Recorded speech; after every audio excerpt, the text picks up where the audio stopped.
Hello everyone. We are doing another Professor Layton game.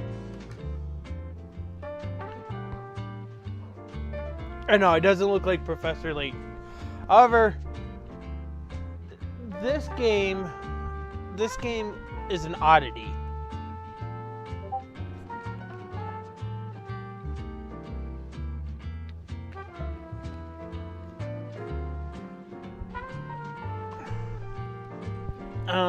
Let's see here.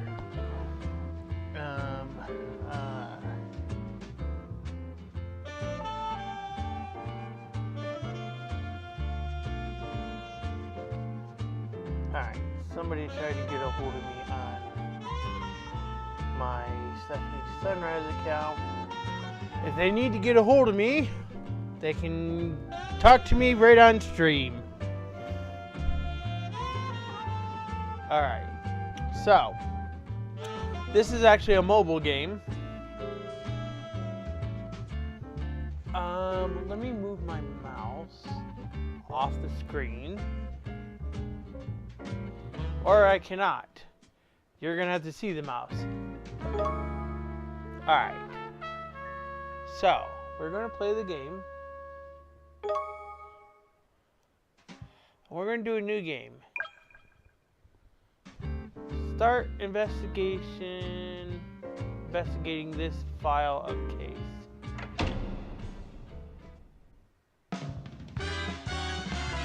File number 000. Freshly Baker. New. Requester. The Commissioner. Difficulty star. So it's a 1 star. We are going to start anew.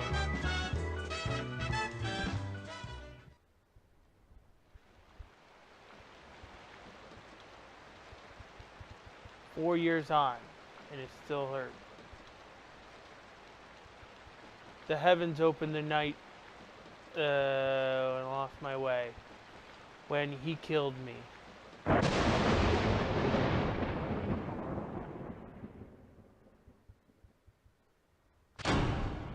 Detective Constable Baker, are you paying attention?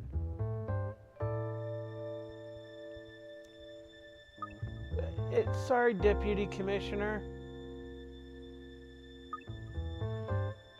I were miles away. It's such a nice day out there. I couldn't help gazing out the window.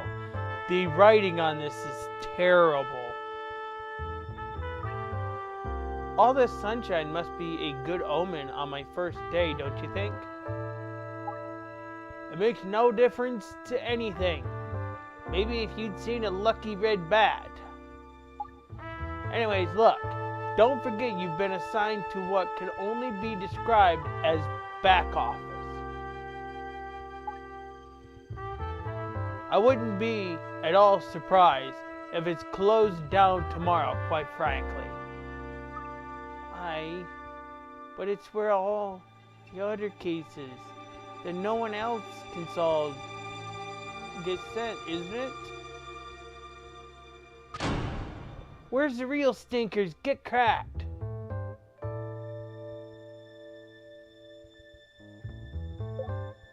Quite so, Detective Constable Baker. Don't let Deputy Commissioner Chan put you off. I'm sure you'll do very well there. Thank you, Commissioner.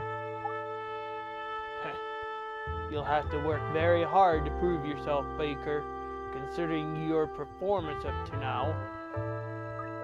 Now, I know I did particularly badly in my exams, but that's just because I had a bad bulty the night before. Don't worry, DC Baker.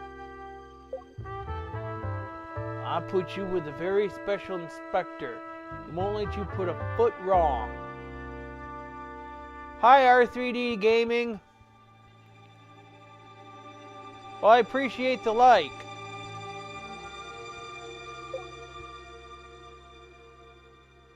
Alright, well, have a good day. And there's there's not an officer in the force who can match his powers of deduction. Really? I'll be working with someone that good, eh? Oh yes, he's exceptional. Fact. Doubt that's a mystery he couldn't solve if he puts his mind to it. That's grand. I'll get cracking then and introduce myself straight away.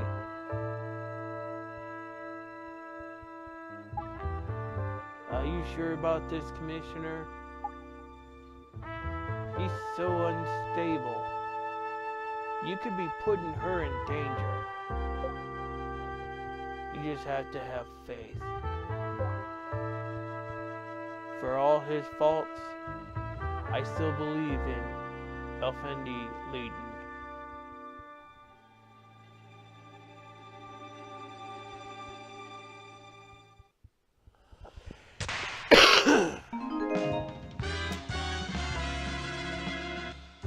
Alright, number 1, the hand sandwich. Effendi Layton, 1-star difficulty.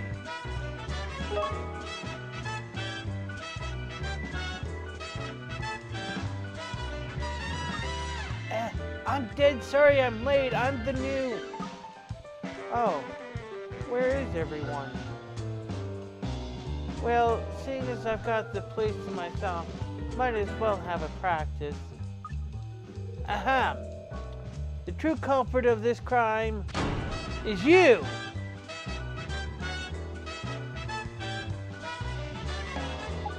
An unlikely deduction, I must say. Oh, no, I'm... Who are you?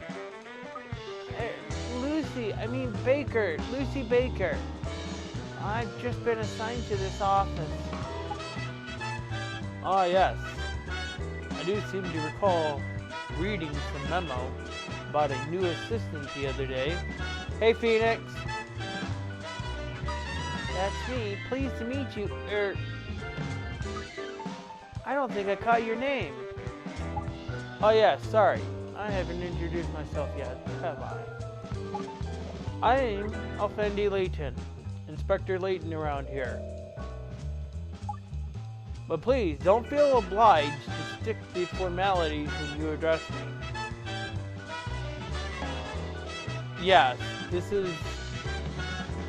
I wouldn't consider it a direct spin-off, because Effendi was not in any of the Professor Layton games.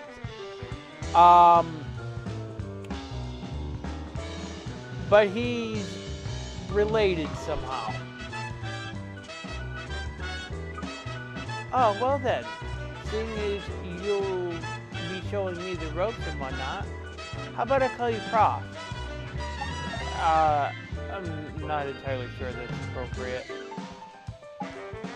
Certainly, my father, who was an actual university professor, would not approve. So, he's saying that Professor Layton's his father.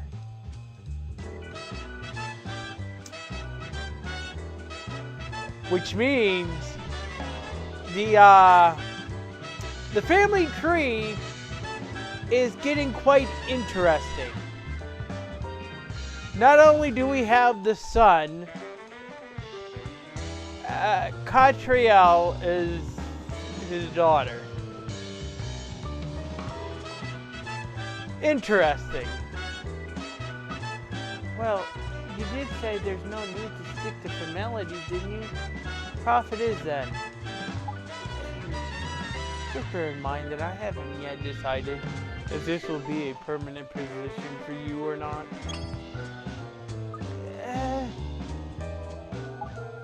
A rather interesting new case has just cropped up as it happens. The perfect opportunity to prove yourself.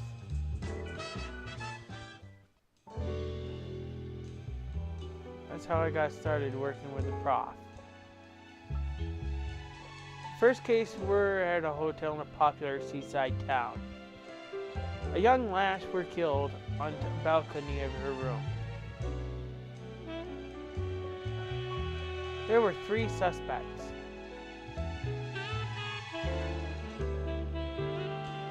I thought the lot of them were dead sus, to be honest. But the prof somehow seemed to know who'd done it from the start. And that the key to solving the whole thing were in that sandwich.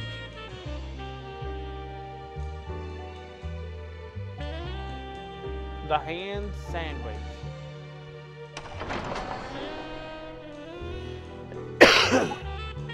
Let me talk you through the case. It happened just a few days ago at a hotel in a very busy holiday resort. That's a swanky looking place.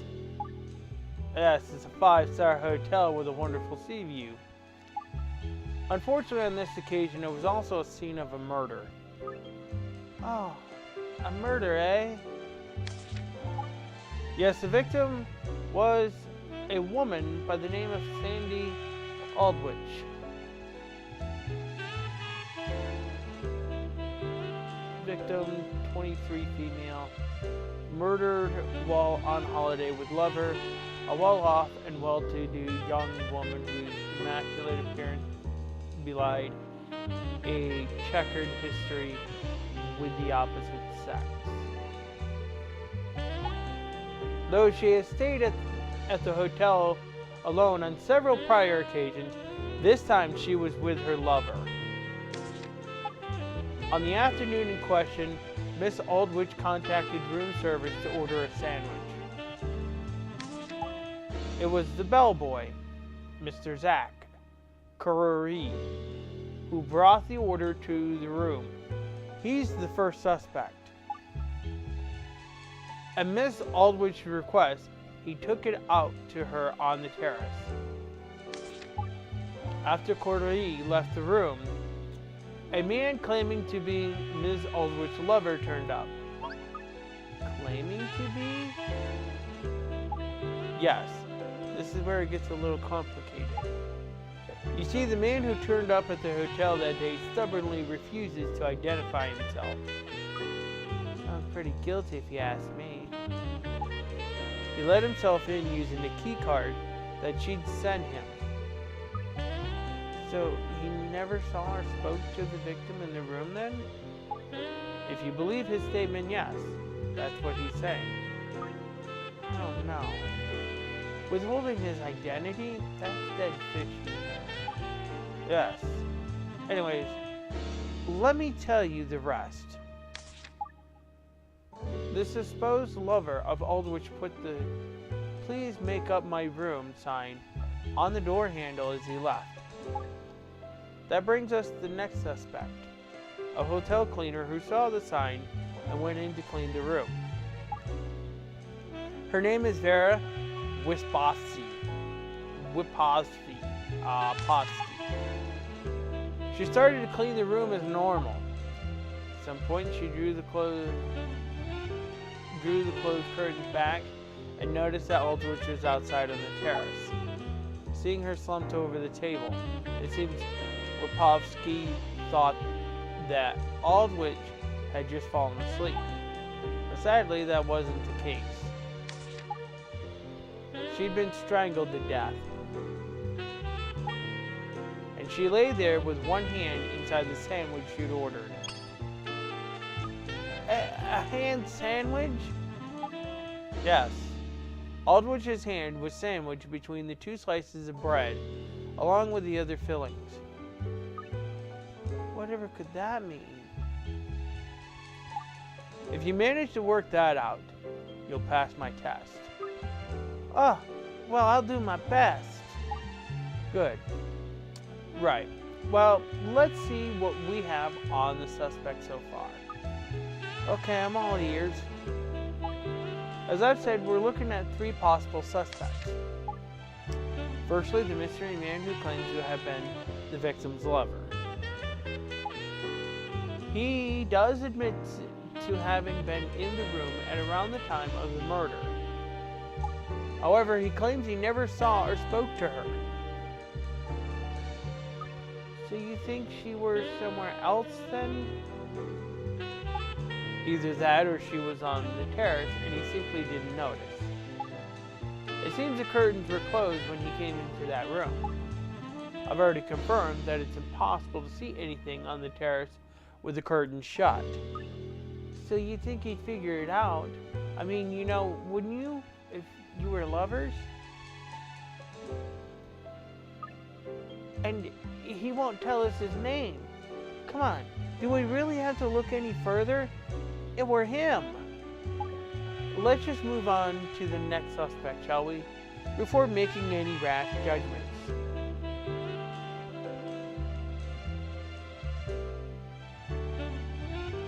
Hello, Bright Bunny. Leo was streaming earlier.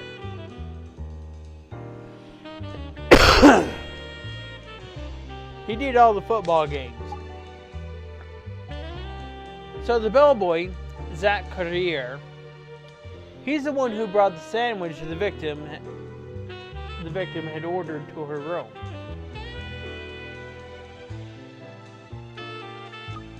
And this Cartier fellow, he saw Aldrich when she was still alive, didn't he? If you believe his statement, then yes. He's the last person to have seen the victim alive. I'd say that's worth double checking then, eh? Finally, the last suspect is the cleaner, Vera Wipovsky.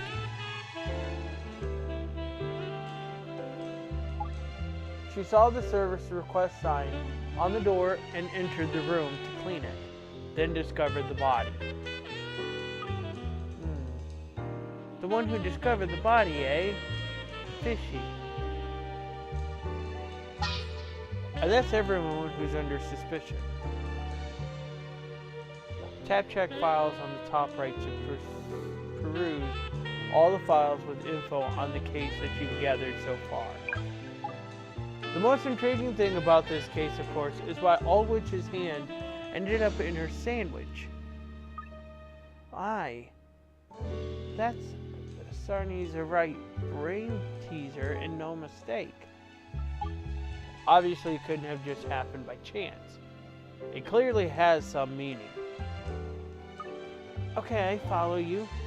I'll be sure to have a good look into the sandwich. So, now you have all the information. Who do you think the culprit is? Just off the top of my head, you mean? Hadn't I better take a look at the crime scene and all that stuff first? Crime scene's available for your inspection just over there. Over there? How do you mean? Have a look.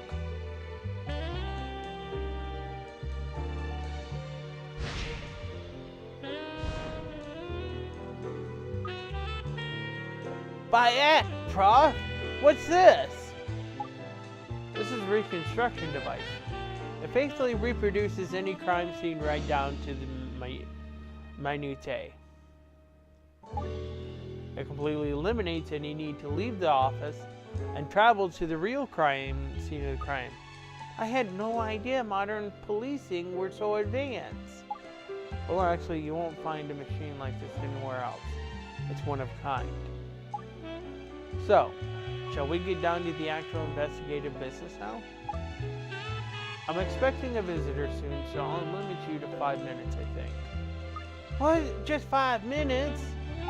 Don't worry, Lucy. I'm well aware it's hard for you to determine the culprit based on your current knowledge of the case. Why don't you tell me what your gut instinct is, first of all? Who do you feel like the criminal is? Listening to your hunches is a vital part of the process. After that, we'll start making some deductions. Understood, Prof. Alright, tap and slide left or right across the screen to rotate the view. Alright, tap and slide with two fingers if you want to move the viewpoint around. You can zoom on particular points of interest by tapping inside areas enclosed by a dotted line. When you're ready to say who you think committed the crime, recap, name the culprit on the top right. Once the timer hits 0, you must stop investigating the crime scene and say who you think is guilty. Use the menu icon at the top left to access your case files and various other options. Alright. There's a white marker on everything you can examine. Tap the marker to enter into any new info. Once you've examined everything with a white marker, you'll see a tick in that area on the overall view. By sliding the camera marker at the bottom of the screen, right and left, you can zoom the view in and out. When you want to get an overview of the whole crime scene again, just tap zoom out. Okay. Designed for lounging. Okay. Alright.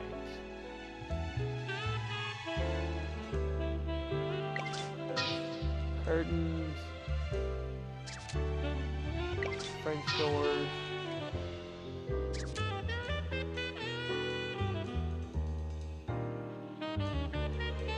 Alright.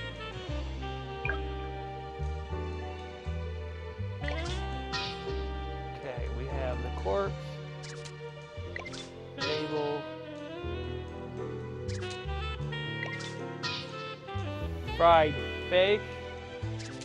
Okay. That's the sandwich.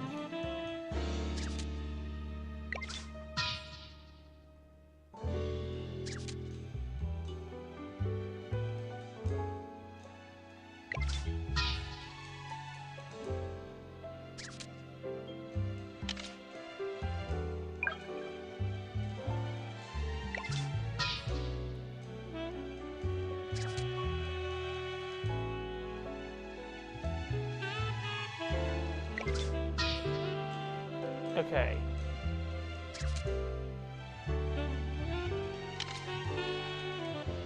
So there is a tie here.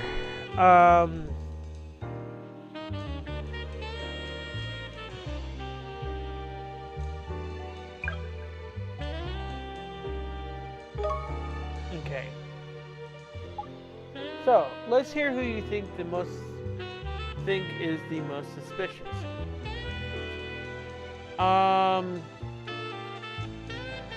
I'm gonna have to say this guy. I see. And what is your reasoning? Well, the fellow won't even tell us his name, for goodness sake. That's a dead sus. I mean, what else isn't he telling us, eh? Yes, clearly there's more to this man, whoever he is, than meets the eye. But that alone isn't enough to prove anything. No, I suppose not. You have a better idea than Croft. Do you think you know who did it? Oh yes, certainly. According to my deductions,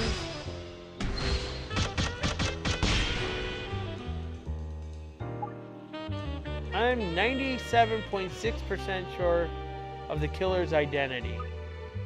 You only work to one decimal place? I'm shocked. Fact is, this isn't an unusually simple case. I've been able to ascertain almost exactly what happened on the day of the incident. Nevertheless, there is a 2.4% window of uncertainty which cannot be ignored. Because of the helpful fellow that won't tell us his name, is it? Naturally, that's one area of uncertainty, yes. So, we're the nameless wonder after all, eh? There have been alarm bells ringing in my head ever since you said you were claiming to be the lass's boyfriend. Aye, this were a crime of passion.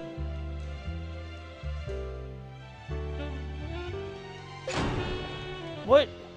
Who said anything about crime of passion?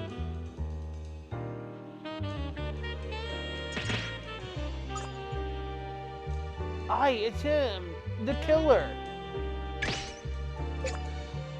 Killer? You better not be calling me a killer later. Sorry, Lucy. I neglected to tell you. I was interviewing this man earlier. Oh, right. What's your problem with me, huh? What have I done wrong? Oh, well, Mr. Oh, that's right. We don't know your name. Withholding information. That's what you've done wrong. You've done something you want to hide.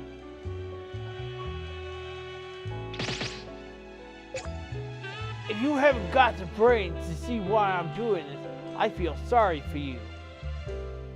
I pity the fool.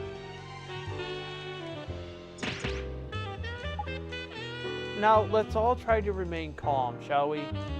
This is all conjecture. No one's making any accusations. Perhaps you could explain why you feel the need to withhold your identity. Okay, sure. I refuse to tell you who I am, but I swear I've done absolutely nothing to break the law. I can't have my name printed in connection with this kind of thing. I got my business to think about. I see. So you run a business? I might do. And you're worried about possible bad publicity if you reveal your identity, is that right? You got it in one officer. Look, I told you everything I know about what happened that day. Where I was, who I saw. Until my lawyer turns up, I'm not obliged to tell you anything more. I see, that's fine. We do understand. You're free to go then. You're just going to let him waltz out of there? Yes. We have another appointment now anyways. What is that smell? Is that aftershave again? I don't know why you're making such a fuss about me. Haven't you got the guy who did it already?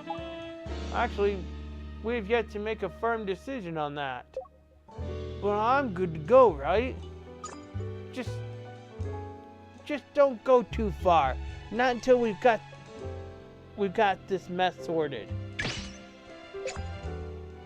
I won't try to run if that's what you mean. Once my lawyer's on hand, I'll answer all your questions. Oh, he's so full of himself. I'm going to find something on you. You mark my words. Well, first, we have another interview to conduct with someone else. I believe he's already waiting outside. Mr. Zach Cuddier, isn't it? Oui, that is my name. May I ask what is all this in aid of? As the last person to have seen the victim alive, we were hoping you'd be able to assist us for their inquiries. Inquiries? Yes, we're investigating the young woman's death, and we'd like you to fill in a few gaps for us. Oui, bon. If this is all you are asking, I'm happy to try to help you.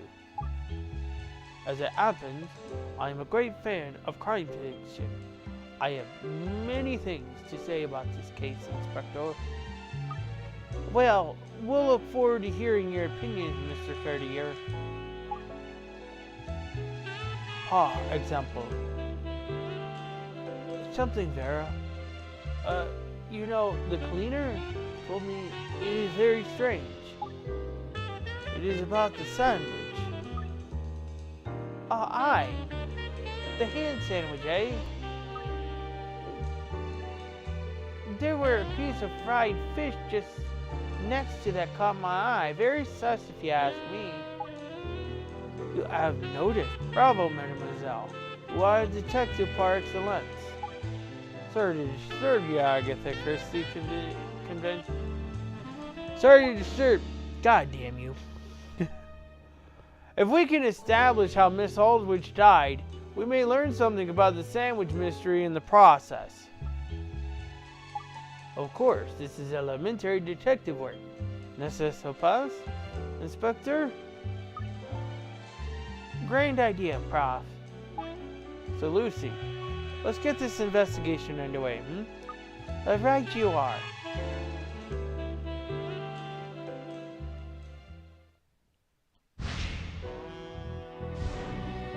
Alright. What's all this then? These are the issues we need to resolve in order to discover the truth behind the case. Pick whichever one you think you'd like to tackle and we'll start to investigate it. Right you are, Prof. Alright. These memos list key issues about the case. Tap a memo to examine the crime scene for relevant info. Tap the silhouette in the center to discuss the prime suspect.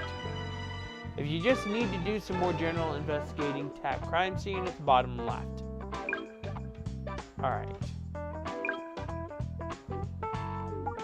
First, examine the body, and we'll see if we can establish the cause of death.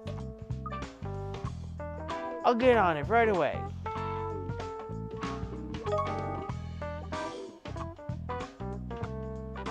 You want to tackle something different inside, just tap deductions at the bottom left of the screen. Examine the evidence relevant to what you're investigating, which is the guide box at the top of the screen. Start investigating.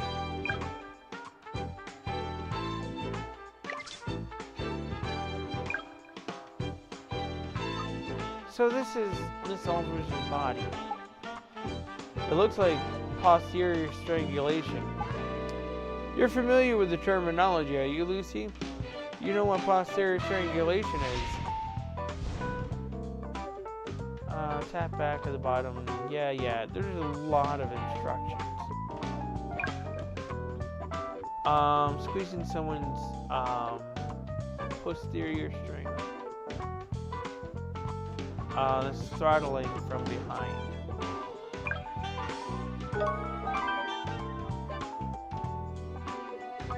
Aye, posterior strangulation means someone wrung her neck from behind. Precisely. That was an easy one. Sadly, not all the problems we tackle here have such simple answers. No, I'm sure. If you're ever up against a brick wall, you might appreciate a hint or two about the evidence. Just tap the hint icon next to the evidence in question under fact-finding in the menu. Oh, thanks for that, Prof. I'll bear it in mind.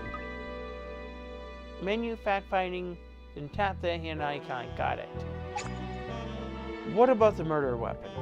Have you already located it? Sorry, Mr. Cartier.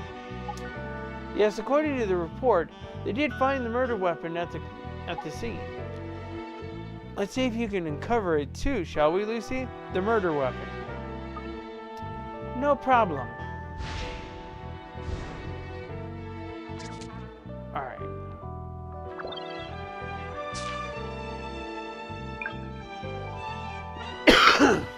An examination of the body shows that Miss Aldrich was strangled with a long, thin, strap-like item.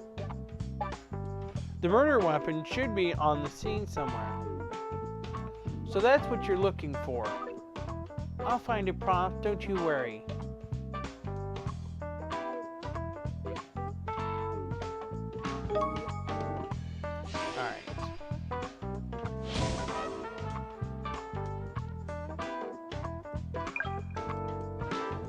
Alright, so here we are. High quality tie made of silk. Yes, this is the weapon. I found a tie here. Look. Yes, which would be consistent with the marks left on Miss Aldrich's neck. So this is it then, eh? We found the murder weapon. That cravat? Oh? Do you know something about this tie, Mr. Courier? Oui, it is the cravat of the lover of Mademoiselle Aldrich. I believe his name is Monsieur Phelps. Oui, Bosco Phelps. By heck, you know his name? Oui, I was something of a confidant to Mademoiselle Aldrich at times. She told me his violence had become too much for her again on this vacation. The hotel was a refuge. Give over? I apologize for not saying this before, but I am not comfortable to speak of the private matters of the clientele. Now, I wish I had not been so easily precipitated, and perhaps a life could have been saved. We'd best call Phelps back in, eh, Prof? With this new info. Perhaps. Let me just mull it over for a while. First, we should tackle the case's biggest mystery. Oh, the hand sandwich. Yes.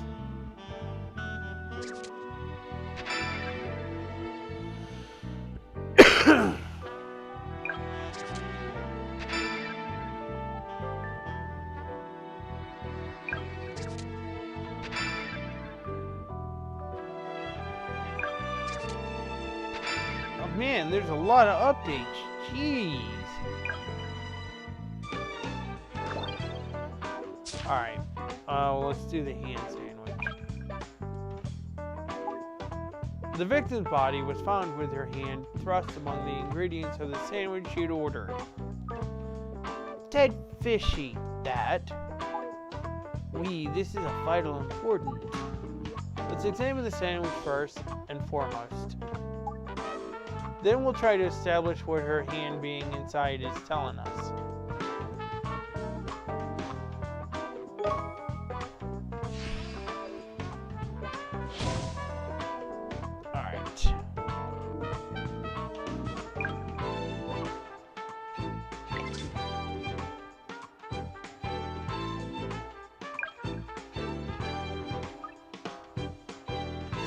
Sarnie in question, with the Mademoiselle and inside.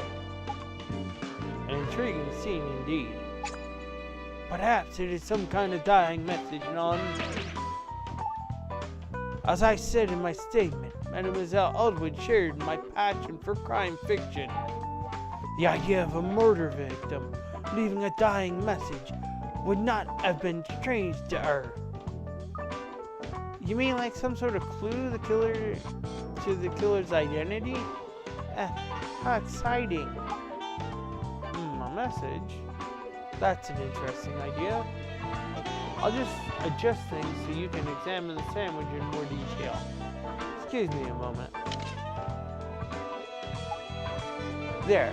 Now you'll be able to have a more thorough look at it. So, are you ready to examine the sandwich again? Aye. Let's get stuck in.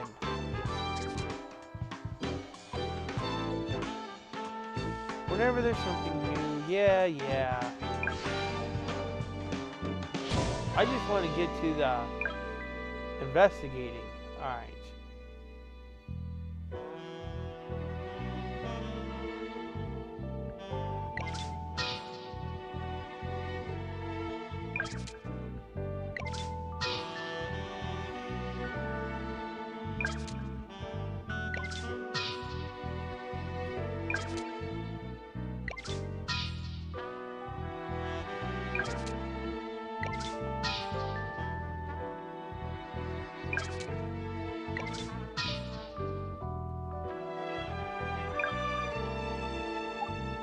So, you've had to look over now?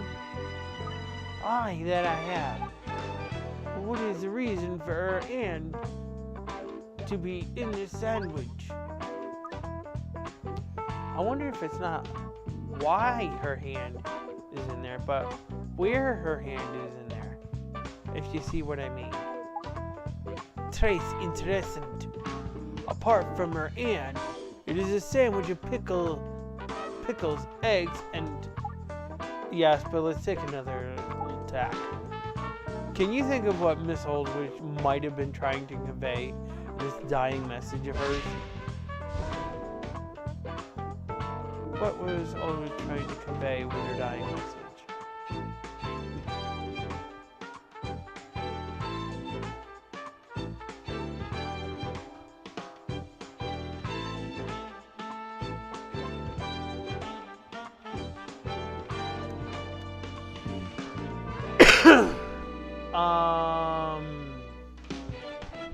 not entirely sure.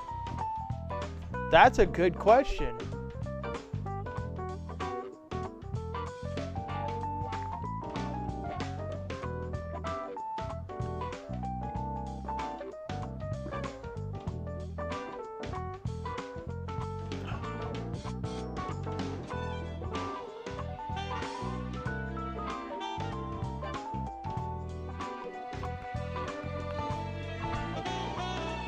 Alright, let's take a look at the files and see what we know about Bosco here.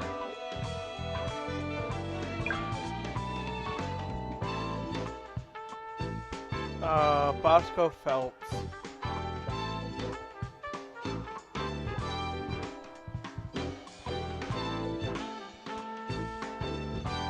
Yes, I went into the room, but I had no idea Sandy was on the terrace. How could I? The curtains were shut. Actually, when I entered the room, there was a strong smell of scent. It wasn't Sandy's perfume. It was the aftershave that bellboy passed in the corridor wears. I left the room and hung the "Please make up my room" sign on the handle as I went. It was an absolute pigsty in there.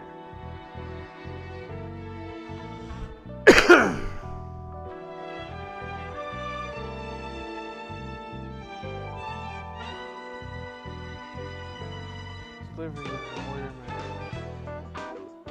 and I spoke, shared my passion. I only cleaned the room, that's all. The sign was on the door.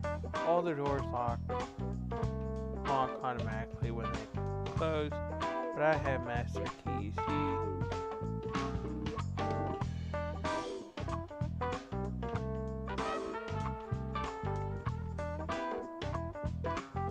Okay.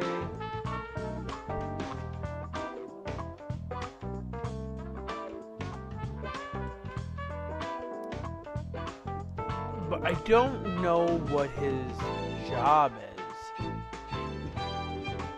So there's pickles. Remember, said they have a unique smell and flavor that is required to taste.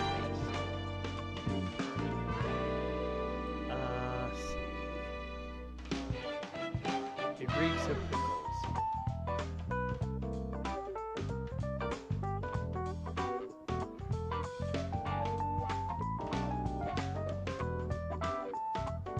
That is spilling out of the sandwich. Brown. Pineapple.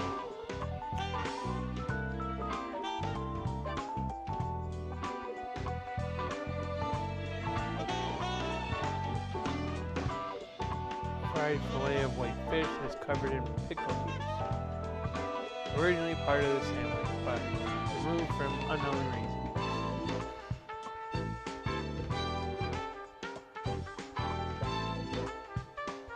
Copy of the receipt for the sandwich and juice is signed Bosco Phelps,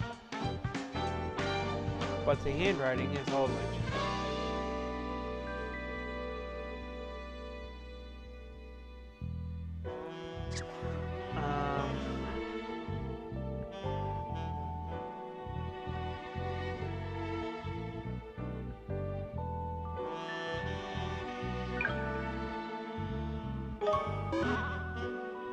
I don't think so. No, I don't think this can be the answer. Oh, well, let me think again. That would be for the best. Hairstyle?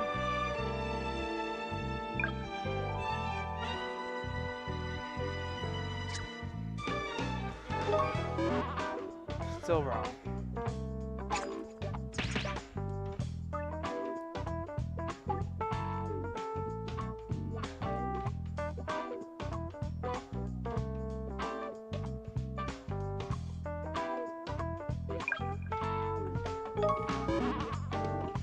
His name?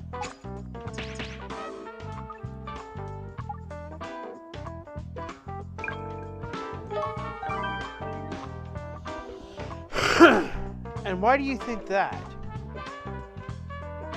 What do you mean need to look at to read the Aldwych time message? Filling colors. What her hand points at. Wait, what?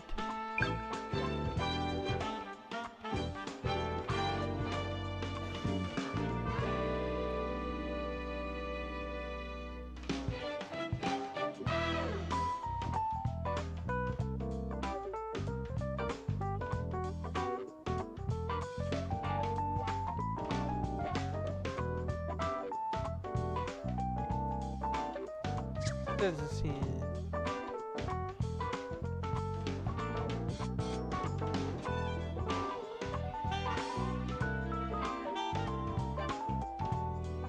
Okay.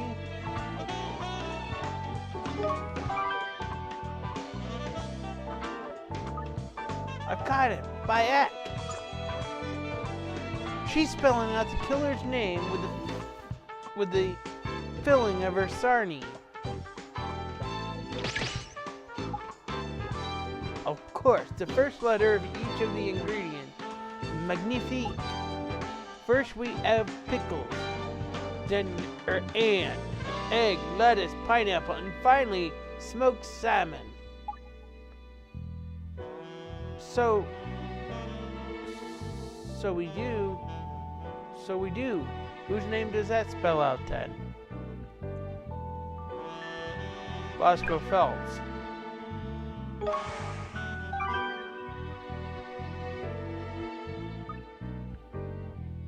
I've never had to read a sarnie before, but this one spells out Phelps.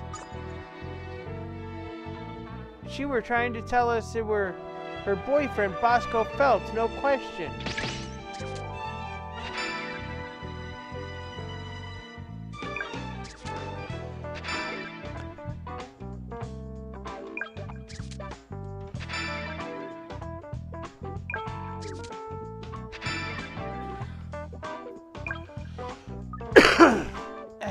That doesn't have to take a long time updating the files like that. Yes, I know. But you'll find a lot of extremely relevant information in the updated files. Don't overlook it. I hear you, Prof.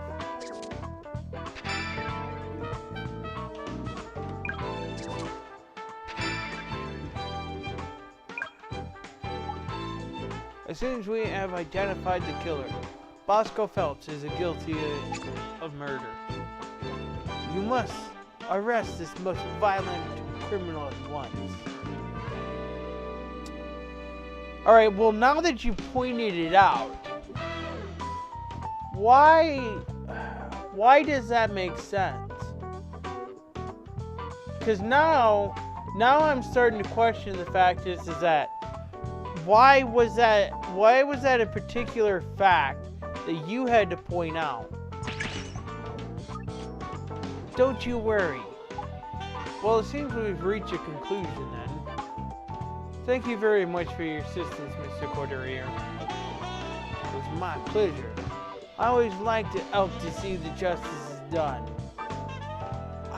Thank very much. Do not hesitate to contact me if there is anything else I can do. I assure you we'll be in touch.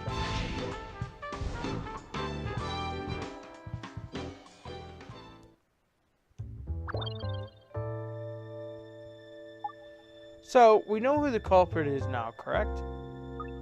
All sorted. Okay. Well, let's just make sure we're on the same wavelength before we move on, shall we? Who do you think killed Aldwych Lucy?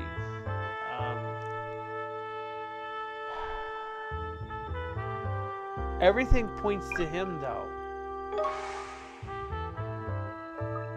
It were Phelps, of course. Surely you don't actually believe what Couturier said, do you?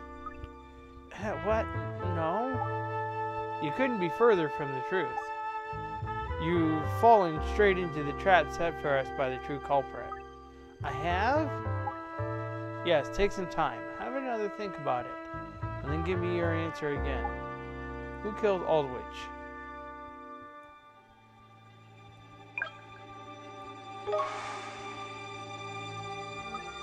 It was Covert, wasn't it? Yes, it was. No one else could have done it.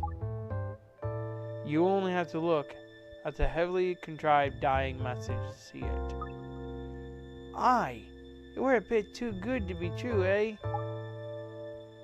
You did realize that, didn't you? Yes, of course I realized. I'm a detective par excellence. I'll have you know. Okay then. Well, let's examine this elaborate dying message a bit more,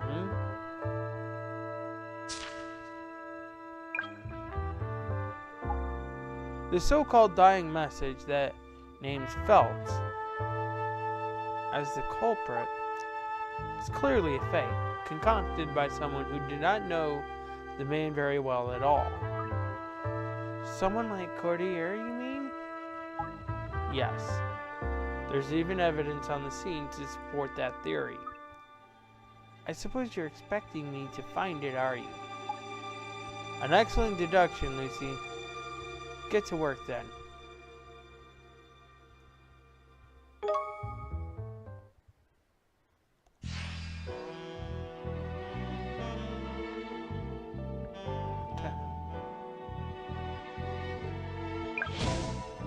Alright.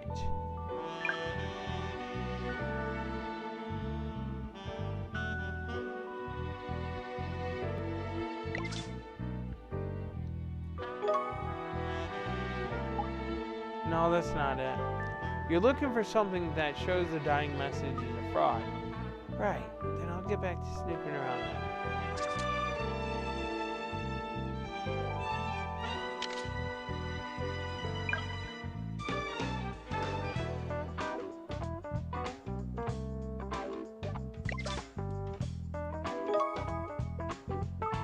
This is it.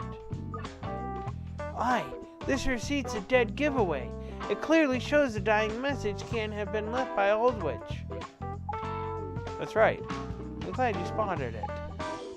Just so we're clear, what is it about the receipt that exposes the dying message as a fake?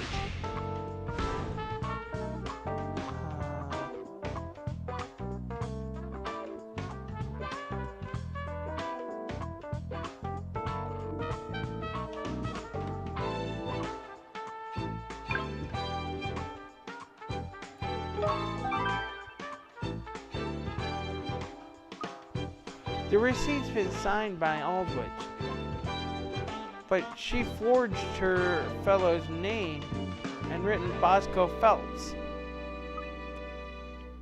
But going from the Sarnie message, the spelling's Phelps. So he got the spelling wrong. It's spelled with an F, not a PH. Precisely. And since the receipt was signed by Aldrich, the man's lover,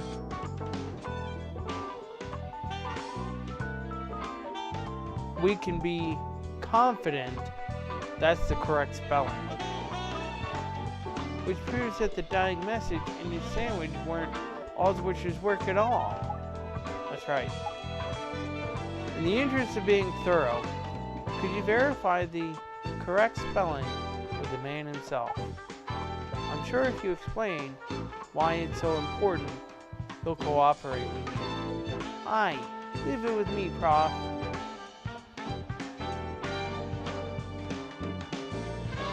All done. We were right. His name's Bosco Phelps, with an F. Once I told him what were going on, he were actually very helpful.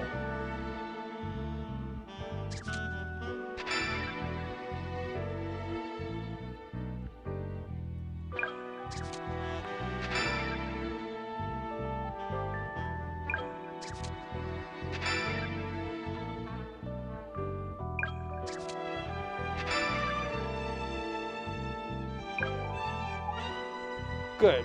So our deductions were correct. It's in the bag then, eh? It was that Cartier, no question. Almost no question, but we've yet to find some truly decisive evidence. What we need to focus on now is finding evidence that he was the one who actually killed her.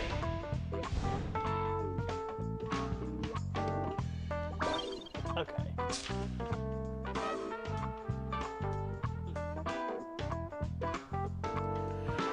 Alright, let's find evidence that Cartier committed the crime? Eh? I don't know where to start, really. Well, the sandwich is the most glaring contender. Right. If that were to create something that looked like a dying message, weren't it? If you wanted to incriminate Phelps, it's a somewhat more obvious message, wouldn't you say? Oh, now I think I'm starting to see what you're driving at. Good, the evidence is all right there. Evidence that shows why he had to put Aldrich's hand in the sandwich. No, sorry, Prof, you lost me again. Okay. Well, you've had a look around the crime scene, so let's turn our attention to the statements. Is there a particular statement that makes you stop and think?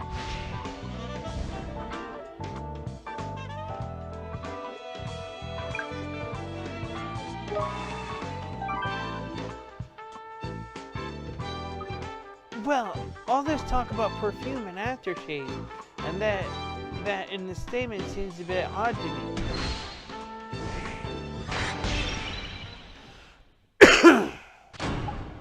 That's it, Lucy. Hey, it is. I'll explain later. Call Cartier back here, wouldn't you? Quick as you can. Consider it done.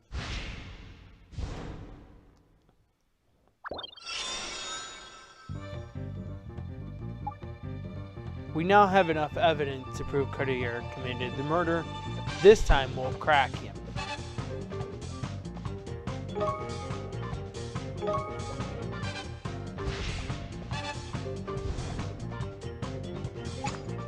I am surprised you have asked me to come here again. You have arrested Phelps now, I presume? No, we haven't, because Mr. Phelps isn't guilty.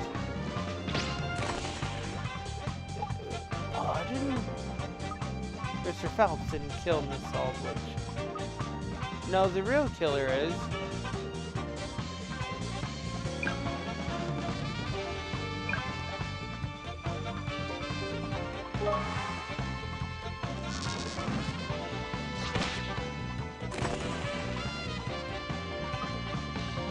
The real killer is you, Mr. Zach Cartier. And you! I cannot believe what I'm hearing. You have already established that Phelps is the killer, none? Oh, that's yesterday's news. You're the new kid on the block today, and it's going to stick. Oh, are you out of your mind? The craft of her lover, the dying message, everything points to Phelps. Everything points to Mr. Phelps, because that's how you set it up. If Mr. Phelps were truly the culprit, surely he would have gone to greater lengths to hide the murder weapon. And there's evidence that proves unequivocally that the author of the dying message was not Miss Aldrich. But impossible! If you have the evidence, show it to me. I do not believe.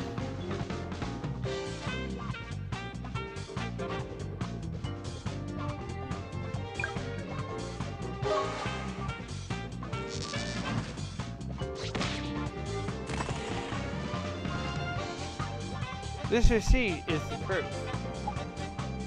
It is the receipt of the room service, none? Exactly.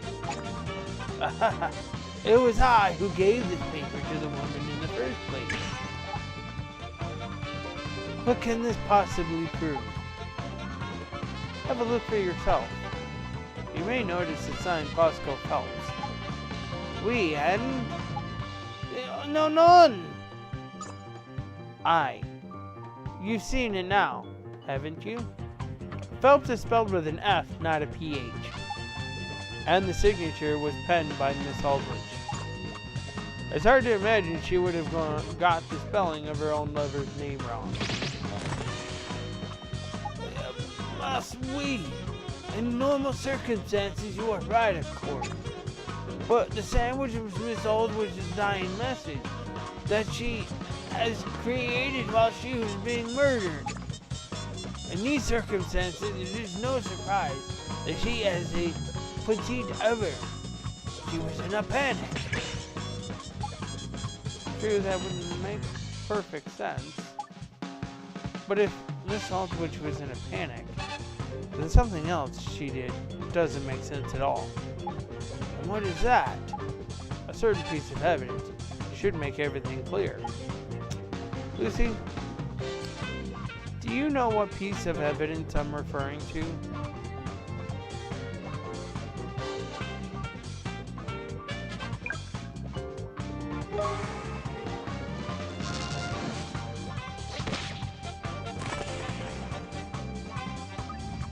It's this piece of fried fish with pickle juice on it. That means they were in the sandwich originally. Either just above or just below the pickles. I'm sure I don't need to point out what the first letter of fried or fish is, do I, Mr. Cordier? None. Anyone who knew the proper spelling of Phelps wouldn't have taken out the first fish finger and stuck it in a hand. No, they just have taken out the pickles, leaving Phelps. Oh, and look, no hands. Zut. The idea that someone could think to remove some fried fish and put their own hand into a sandwich while being strangled to death is a little hard to believe. No, the person who created this had plenty of time, but sadly didn't know the spelling of Phelps. Someone rather like you. No. Oi! Perhaps it was not Mademoiselle Aldrich who left the dying message. But it was nothing to prove it was me who killed her, nothing. We have proof. You see, we have to ask ourselves why the culprit placed the victim's hand in the sandwich at all. Come on, dude, you just told me to create the misspelled dying message, none? No, that's not it. There was another motive for making sure the victim's hand was in the sandwich. Lucy?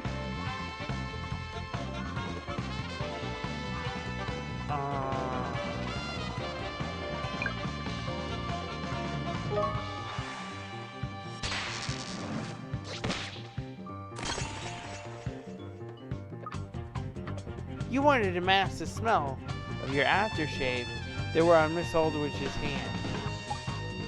Ugh. Mr. Phelps' statement confirms that you frequently wear very strong smelling aftershave. While you were throttling her, I bet Miss Aldrich were grabbing at you, getting that scent all over her hand. So you needed something to disguise the smell. You put her hand in the sandwich so it would get covered in pickle juice. But you knew that the victim having her hand in a sandwich would raise too many questions. So you created a diversion in the form of a dying message. None? Oh, this is your fantasy. You have imagined everything. We have proof. If I'm not mistaken, Miss Aldrich must have left a mark on you. A wound where she was grabbing at you when the aftershave rubbed off on her hand. You have no basis to say this. Can you see such a wound though? Not at the moment, because you're hiding it.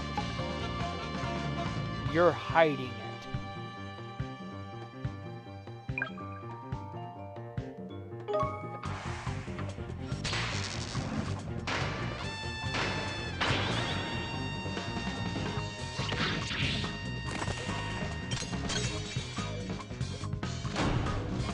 It's on your neck.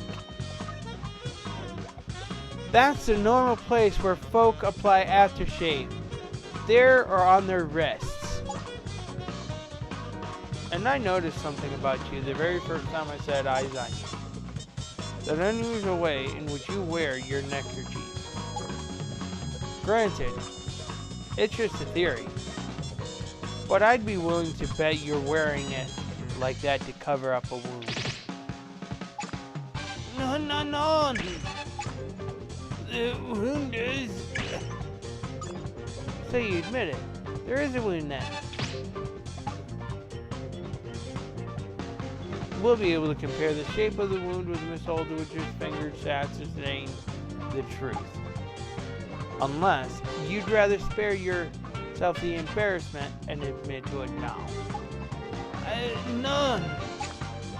It was all her. She is to blame. She was just... How much money did she think I had? Oh? You were paying her money, were you? Our job is done, Lucy. The case is closed. The lawyers can take over from here. Good luck to them.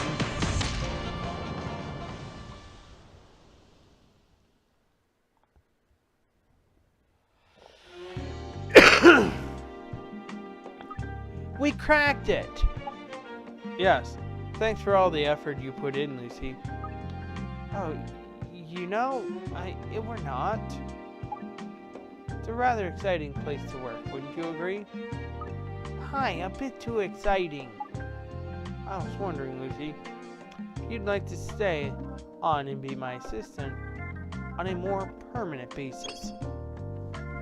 What? You mean I passed your little test? There's one condition. You'll have to be willing to learn. I have a lot to teach you. Always happy to learn. Thanks very much, Prof. In that case, for the second time, welcome to London's New Scotland Yard Serious Crime Division Classified Investigation Agency headquarters. By heck, that's a bit of a mouthful. Couldn't agree more. It's a highly inefficient name. That's why I prefer to call it the Mystery Room. That sounds instead good. That does. I work in a mystery room. I'm raring to go now. Chuck all your crimes at me, and I'll bat them down one by one. That's just the sort of attitude you need, Lucy. Keep that up, and you'll do very well. Your sharp instincts remind me of my brother. I have high hopes for you. Oh, brother, you say? Yes, I'll introduce you one day.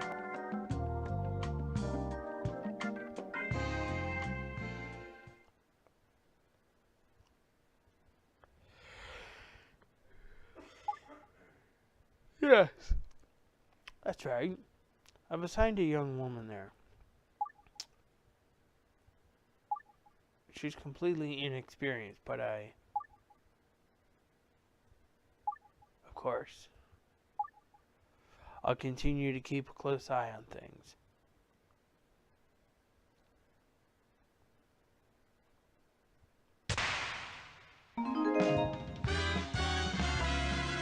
Bungled burglary.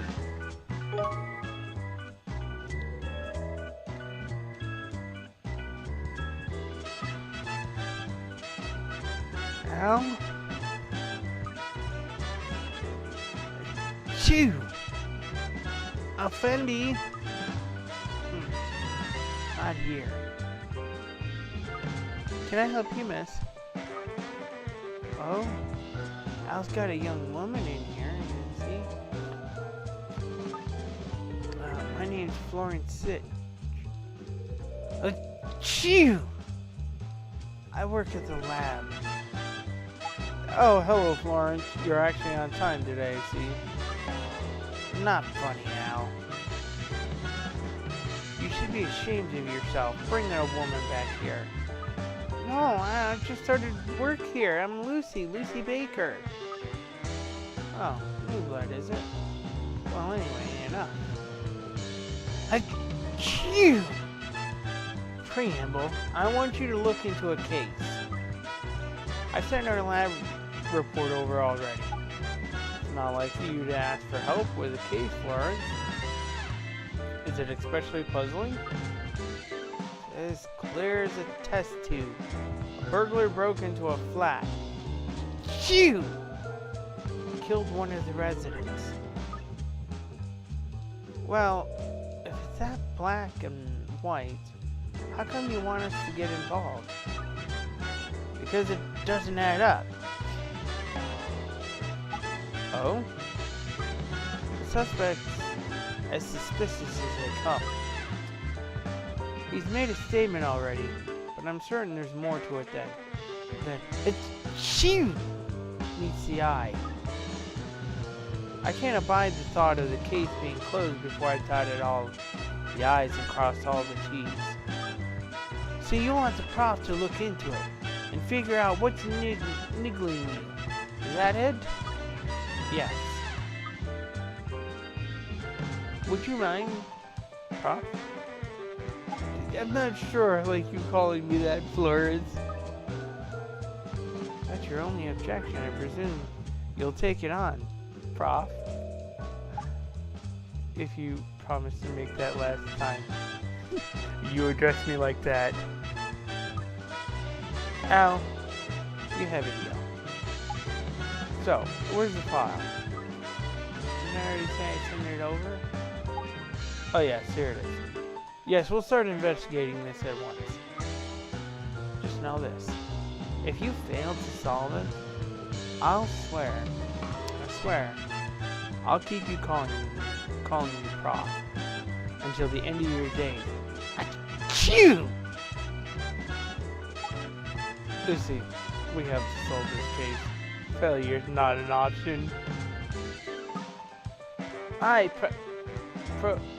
Professionalism will see us through.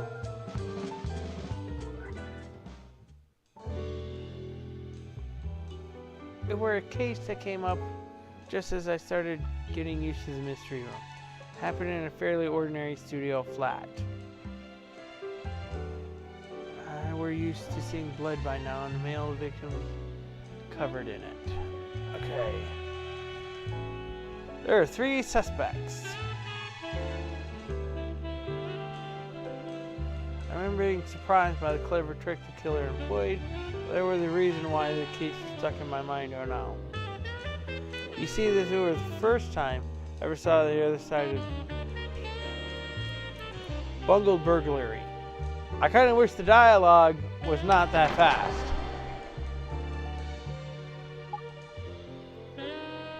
Level 5, if you're listening to this stream at all, re-release this game and fix that text.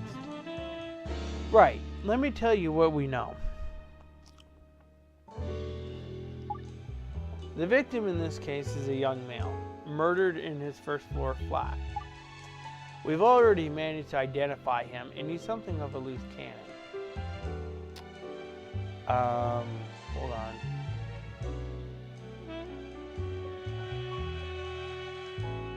Oh?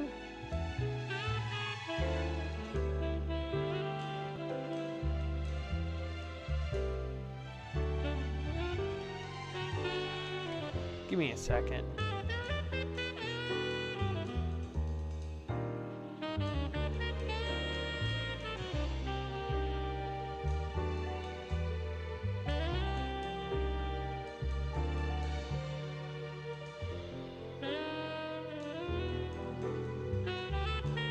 Alright, now I don't have to worry about interferences. Yes, a certain Jack Potby. The incident occurred a few days ago, just after midnight. His wife, a woman by the name of Goldie Potby Mon, was having a shower when she heard him scream. She ran out of the bathroom to see her husband lying on the floor and the culprit running away. According to her statement, the killer was a muscular man dressed entirely in black. That should give us a good head start with finding him then, eh? Well, the block's caretaker, who was on duty at the time, heard the sound of glass breaking. He ran upstairs and knocked on Potby's door, whereupon the wife told him about the intruder. Wasting no time, the caretaker conducted a search of the grounds and apprehended a suspicious man. We got him? What do they need us for then? There's naught for us to do, surely. Well, the apprehended man has an alibi of sorts. He's a known petty criminal by the name of Buster Necks. He claims he was attempting to break and enter a ground floor flat at the time. Oh, very nice. The lie some people tell. He says he ran off when he heard the sound of shattering glass. In his statement, however, he claims he didn't see anyone coming down from the floor above.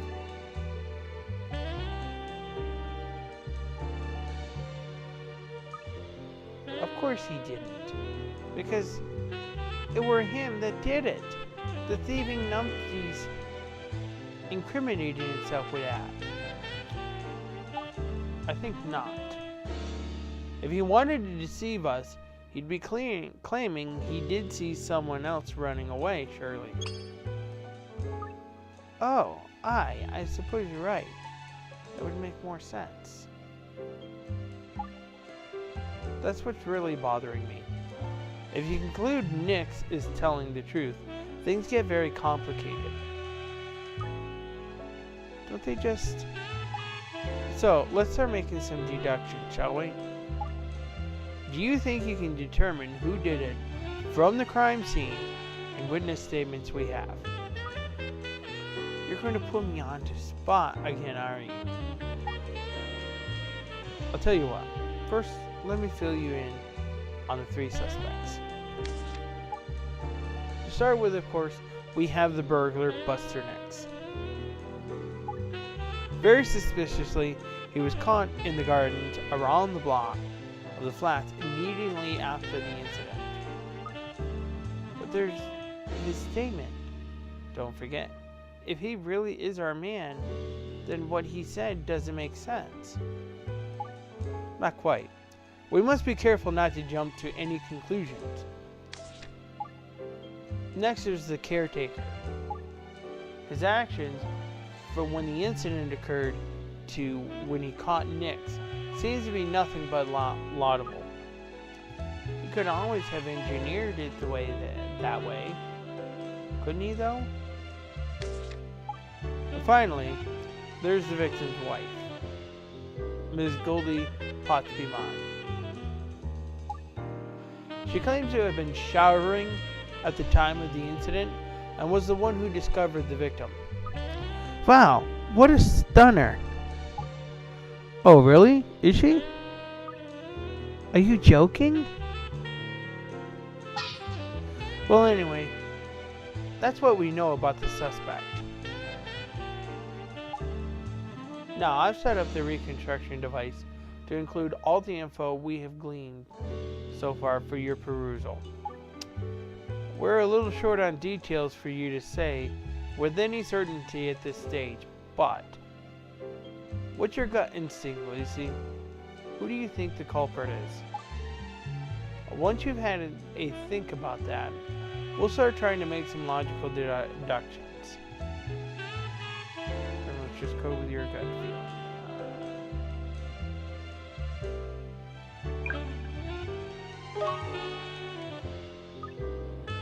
There'll be naught we can say about anything if we don't hurry up and investigate the crime scene. Eager to get started. Good. I'll turn on the reconstructing device then. Let's start snooping.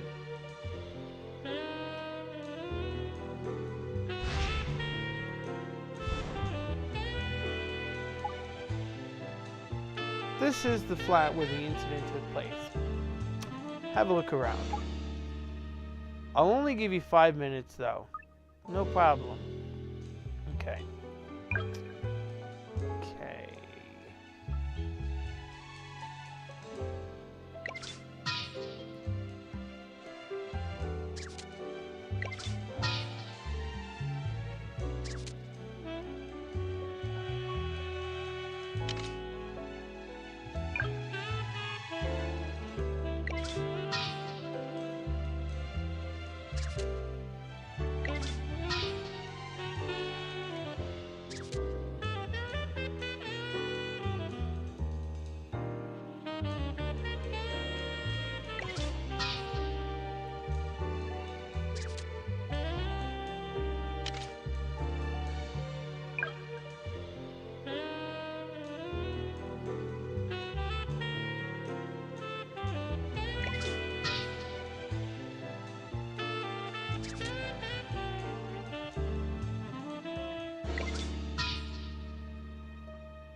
One of the knives are missing.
Got a lot more evidence than I did with the last one.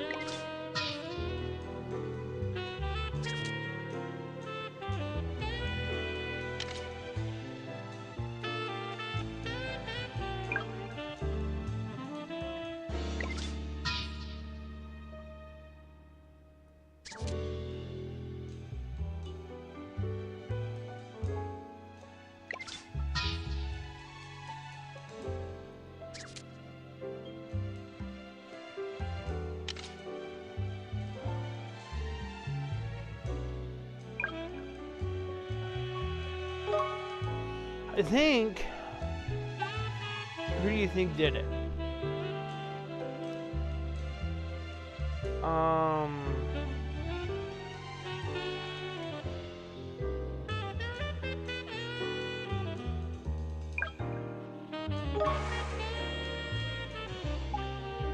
Interesting. What brings you to that conclusion? If you were the one that found the body. Once you see it makes no sense for that thief next to have given a false statement, she's the next on the list. Can't say it's a compelling deduction, but I think you're right to suspect the wife. In fact, I'd say there's a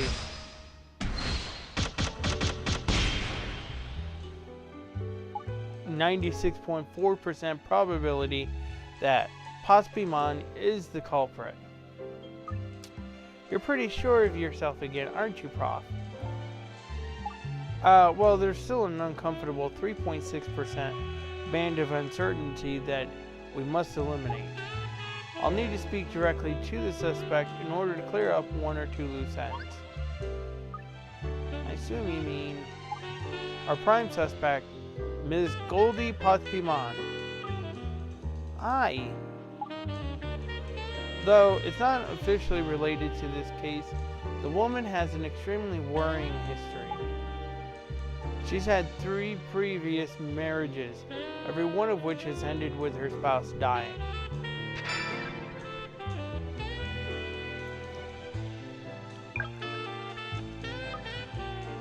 Give over. Talk about leaving a trail. The police and insurance companies investigated the incident, of course, but they couldn't find any indication of foul play. Maybe she's just dead unlucky then, do you think? Let's reserve judgment on that until we've met the woman in person. She should be here any minute. Do you think she has any idea we're onto her? To help us with our investigation was the way I put it when I asked her to come in. She probably knows. I guess we'll just have to try and catch her off guard then, eh? Yes, I don't expect she'll give much away. But as we home in on the truth, hopefully she'll get flustered. I'm counting on your help, Lucy.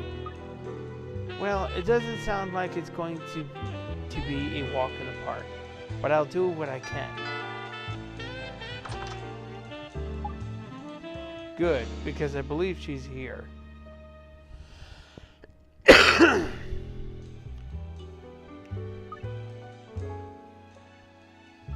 Now, were you the gentleman who requested my presence here?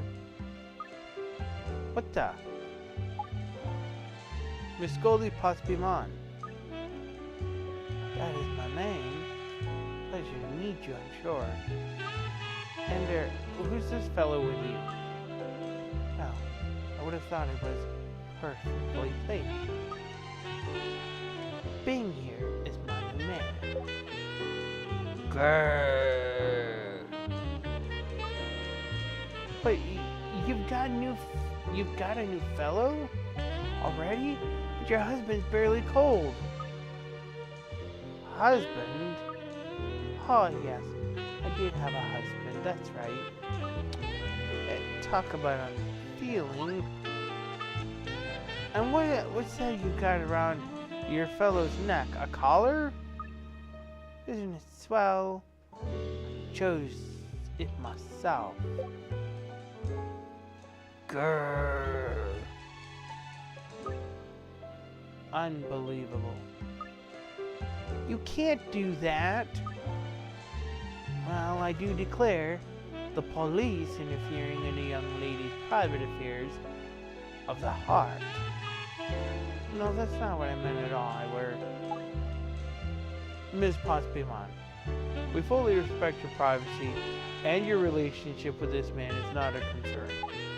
However, I wonder if we might ask your friend to leave us alone while we discuss the case. Being as my best friend, Inspector, we have no secrets between us. If I stay, he stays.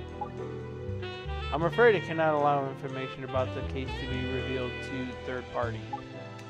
Please, if you wouldn't mind. Oh, very well. Bingo, go home, boy. Go wait for me under the porch. Ooh. Now, boy. Ooh.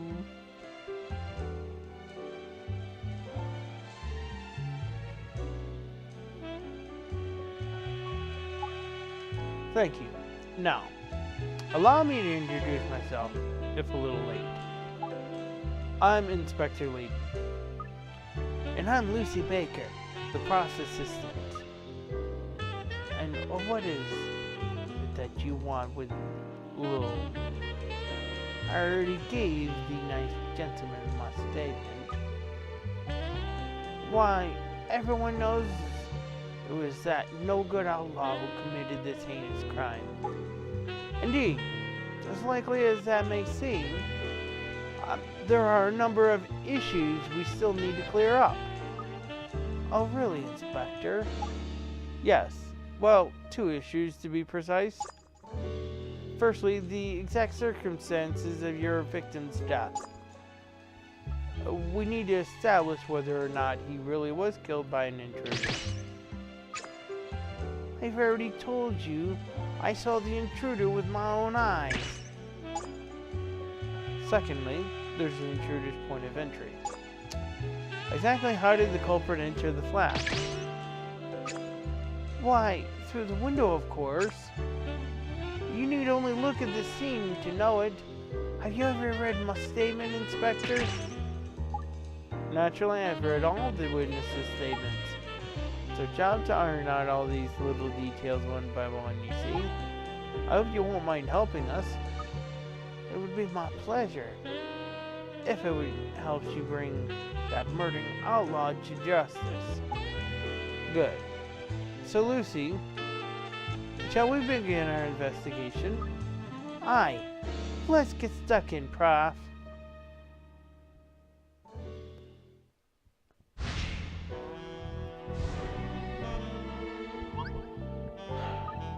So, these are the issues we still need to clear up. Yes. If we can solve these little riddles, it'll lead us to the truth about what happened. Okay.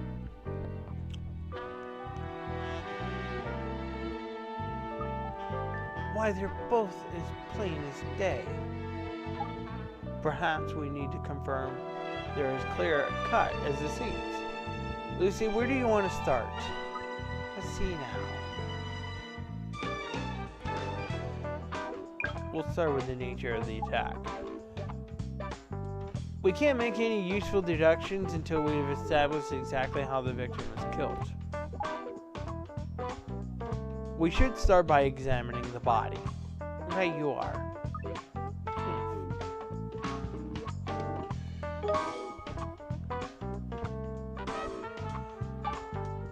So, let's explore the scene of the crime. If anything jogs your memory, Miss Pottsby-Mon, do tell us. I'm sure I don't see the point of all this carrying on, and I've already told you who the criminal is. I'm afraid this is just the procedure we always follow. So if you wouldn't mind playing along. Alright, Lucy, let's get started. Aye, let's see if we can find some of the killer left behind by mistake. Are you sure this little spring chicken is up to the task, Inspector? She seems mighty inexperienced. Whatever would a poor defenseless young widow like me do if she was falsely accused by a rookie? Oh, please. There's no need for concern. I shall be keeping a close eye to make sure everything is done in the proper way.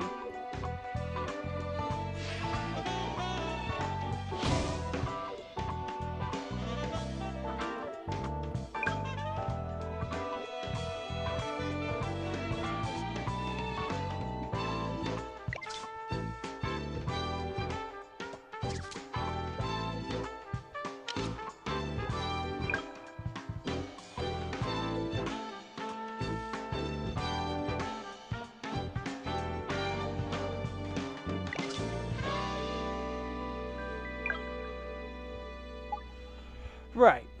I think you've established the cause of death now, haven't you? Aye, he was fatally stabbed. Yet Nix wasn't found carrying a likely murder weapon, so it must have been disposed of somewhere here in the room. Well, I do declare that murdering thief just cast aside his deadly weapon right here in my room. And am I to understand that you have no idea what the murder weapon agent is? Do you quite know what you're doing, Inspector? Please be patient. Lucy, we need to locate the murder weapon. I'll track it down, Prof. Don't you worry. To believe you two need a helping hand. The thief fled over the balcony. Maybe look there.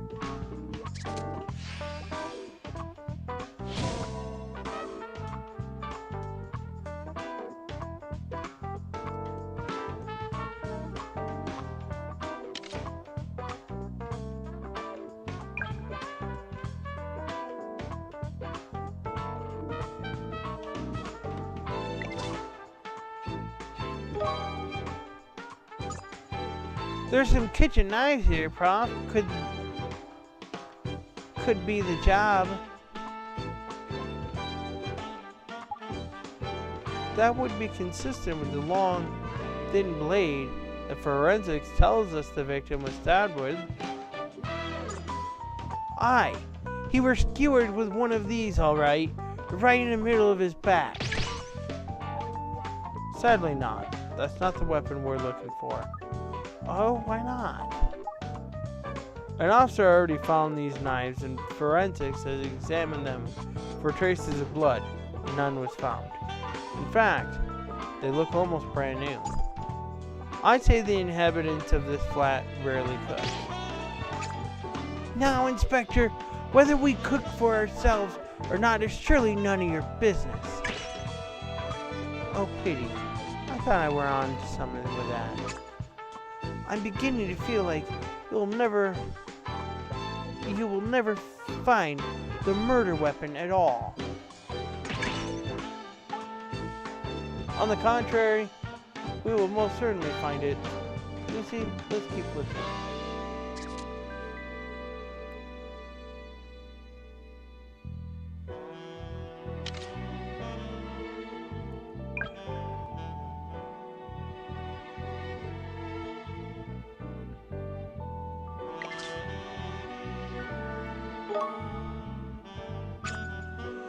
Now, honey, you surely cannot stab somebody with such a curious item. You do know that, right? It just slipped up, that's all.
Alright,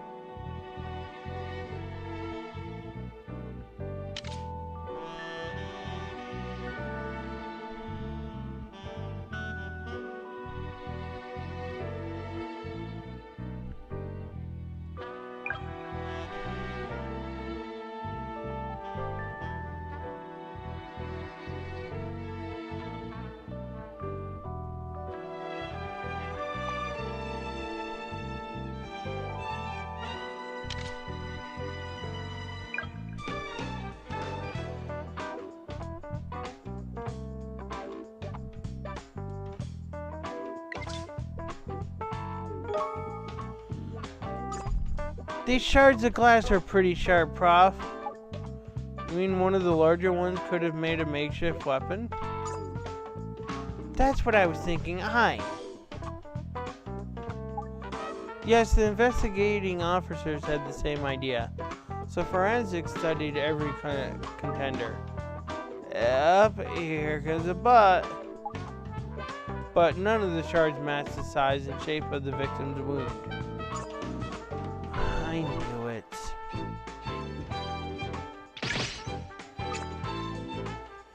Oh my, what terrible bad luck. Keep looking, Lucy. What else could have been used? When is all this carrying on going to end? My poor heart surely cannot take much more. The police have already turned my home upside down and found no trace of a murder weapon. Surely you should be looking in the grounds where that murdering outlaw was caught instead. We've already completed a thorough search of the surrounding area. Then that wicked man must have just swallowed it, mustn't he? What? Stuck a knife down his throat? Give over. No, don't tell me you have never seen a sword swallower before. Perhaps we should just take a step back and examine the facts we know about the murder weapon again. Lucy, there were no other obvious signs of physical trauma on the victim, correct? What does that tell you? He was stabbed in the back and has no other wounds, so...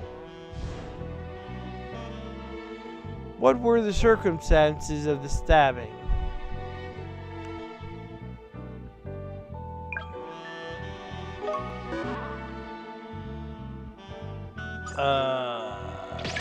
Probably stabbed.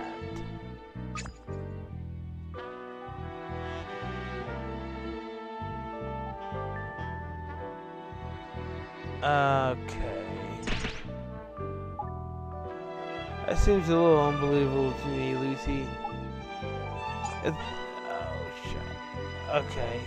No, in the absence of other wounds, the fact that he was stabbed in the back indicates a surprise attack. Aye, of course, silly me. So we can be fairly certain that the victim were killed in a surprise attack. My poor Jack. That cowardly thief murdered him without even looking him in the eye. The man is beyond contempt. That would be nothing short of a miracle.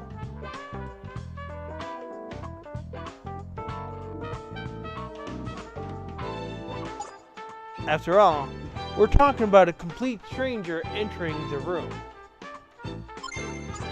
Aye, there's no way he wouldn't have put up a fight. That'd make no sense at all. Poor Jack. He must have drifted off to sleep in front of the television. My poor honey did that a lot. That must be the reason why he did not notice that murderous villain breaking into the apartment.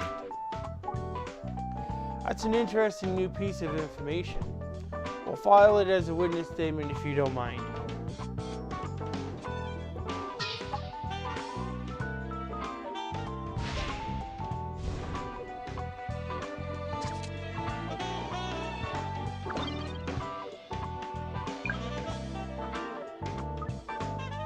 So we're trying to work out how the killer got into the room, are we?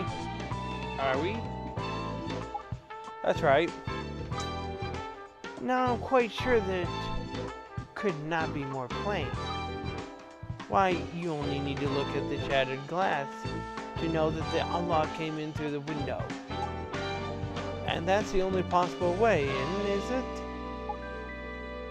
Isn't there some other way into the flat other than through the window? I'll have to look around and see what I can figure out, Prof.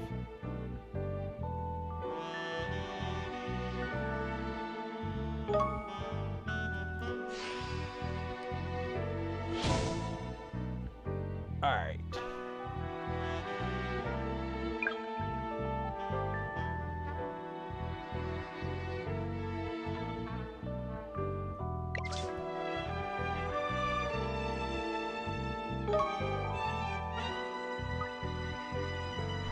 If the door were locked and the key were inside the flat at the time,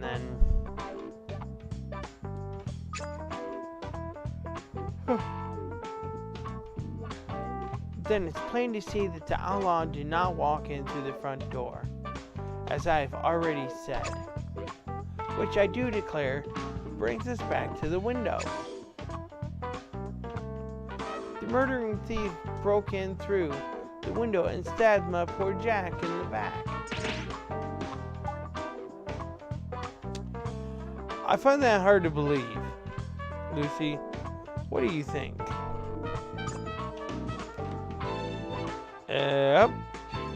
What if the door weren't locked when he broke in? It could have been locked later on, no? My poor simple little girl. Did you not notice the doors on these apartments all locked by themselves?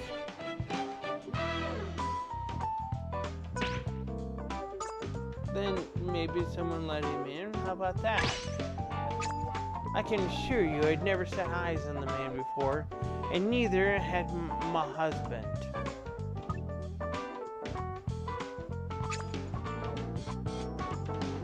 Let's not forget that any man entering the building would have had to pass the caretaker.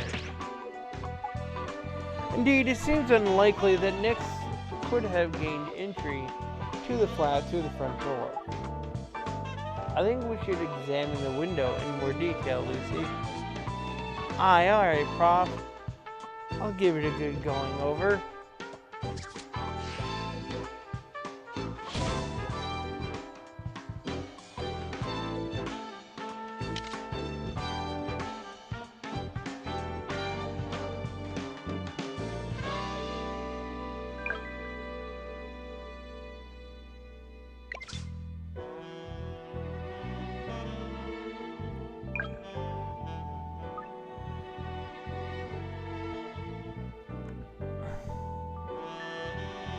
It's a first floor flat.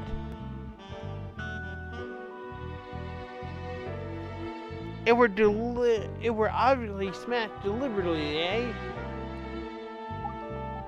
Can you ascertain from which side the window was broken?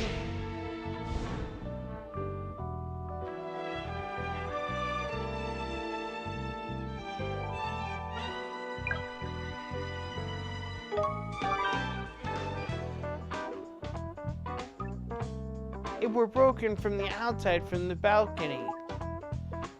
And how do we know this? Because there's broken glass. Because of where the broken glass fell. Most of it's inside the room. Exactly. This window was clearly smashed with some considerable force from the outside. Now at last, will you believe my statement is true? The outlaw broke into my home and murdered my husband. Prophet, it does seem... I have not finished, young lady. There is a piece of vital evidence on the balcony. Something left behind by the outlaw. But of course, You would already have noticed something so obvious now, wouldn't you?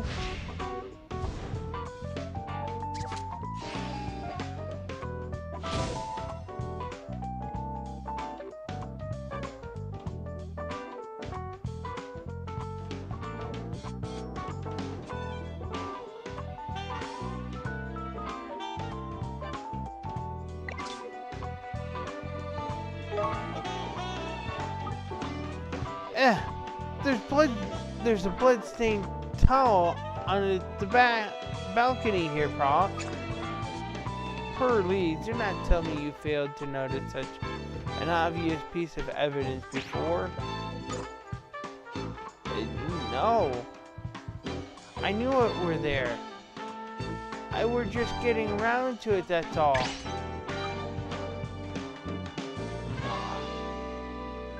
Is that so? It would appear to be a towel used to wipe the blood off the murder weapon.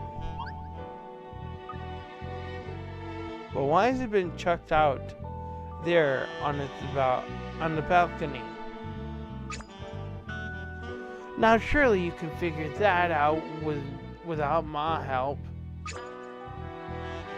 Clearly the outlaw threw it away there after he stabbed my husband and flew over the balcony. Well, maybe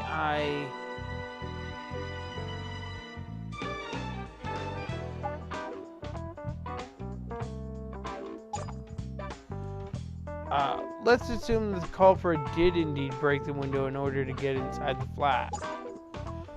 The loud noise would have alerted everyone in the intrusion.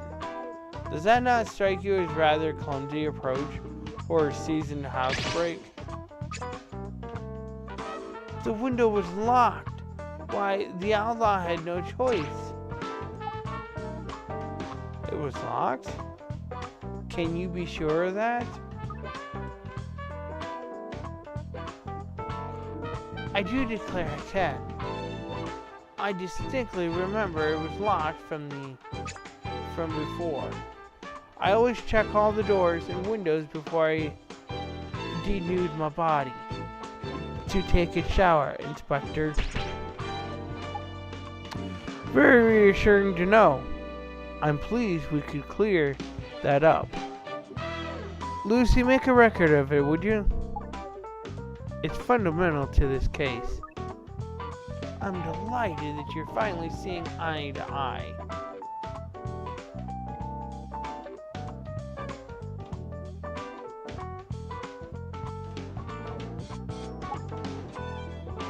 Keep the locked door in mind, Lucy.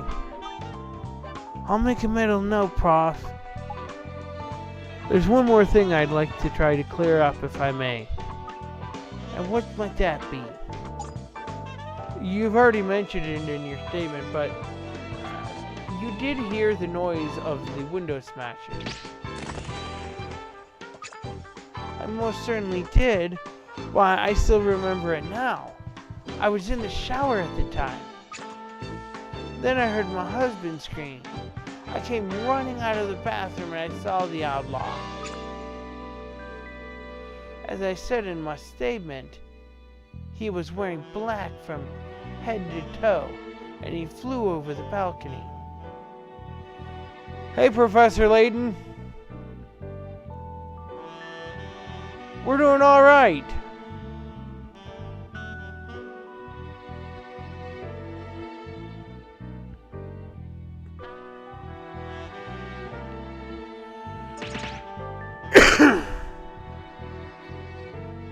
And as you stand by your statement, that's exactly what happened? Well, I hope you're not implying that I'm a liar, Inspector. I merely wanted to confirm that accuracy of your very important statement. Thank you very much.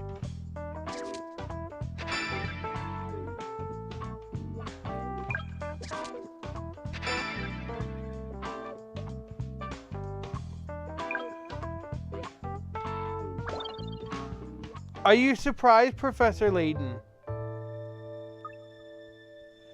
Well, I do believe the issues that were troubling you are no more We have proven that outlaw is guilty.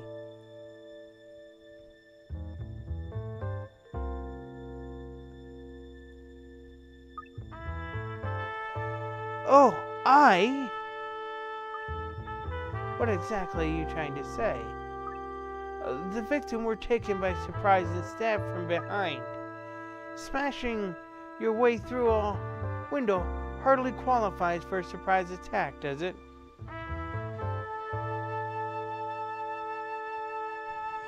What surprises you, Professor Layton?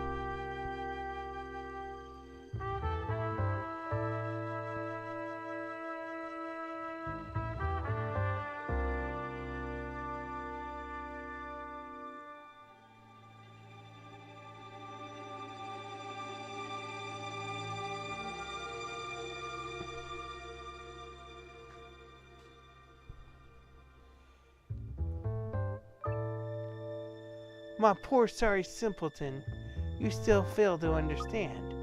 My husband was sleeping at the time. He did not hear the outlaw breaking the window. That reminds me of something, huh, Professor? Like a puzzle?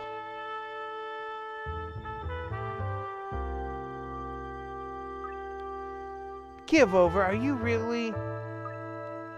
Are you doubting me? You have already taken such a long time establishing that the window was smashed from the outside. That in itself is surely compelling evidence that the outlaw broke in to my home and I described. Yeah, I guess.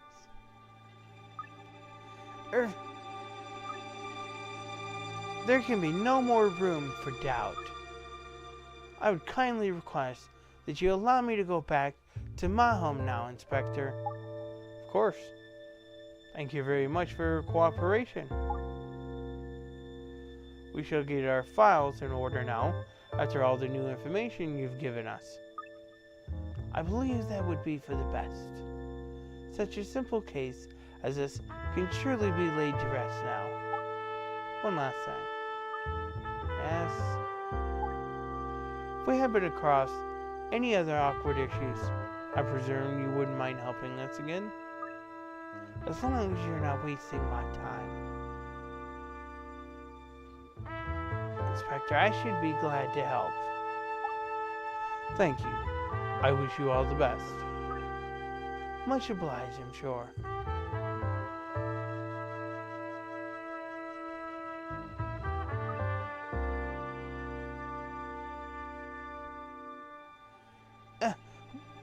Prof, are you sure about just letting her go like that? We weren't going to reach a conclusion like that. She knows that we suspect her. Sorry, Prof. That's my fault. I got a bit head up. Don't apologize. We all get worked up sometimes. Anyways, I'm quite certain now that she is the culprit. Aye, likewise. You can tell she's hiding something by the way she's that quick to get Marty. I'm convinced she hid the murder weapon somewhere in their room after she killed her husband. She wouldn't have had time to dispose of it outside before the caretaker arrived. Then she arranged the scene to look like an intruder broke in from outside.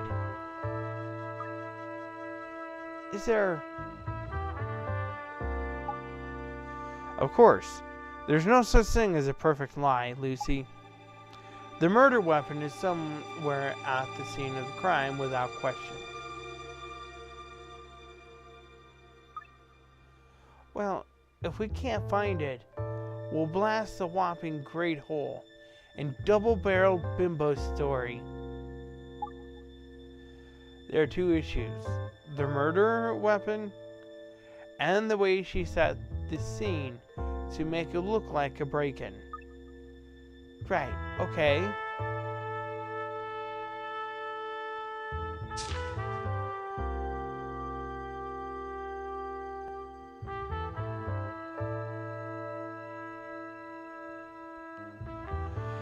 Yes, I'm playing it on BlueStacks. You were playing it?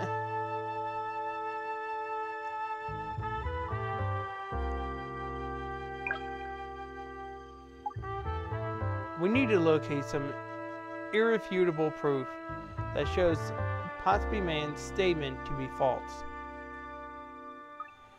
I hear you, Prof.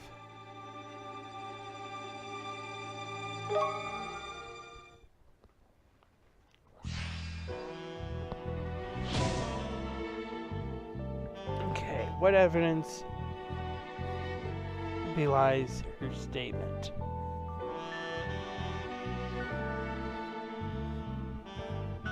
Okay.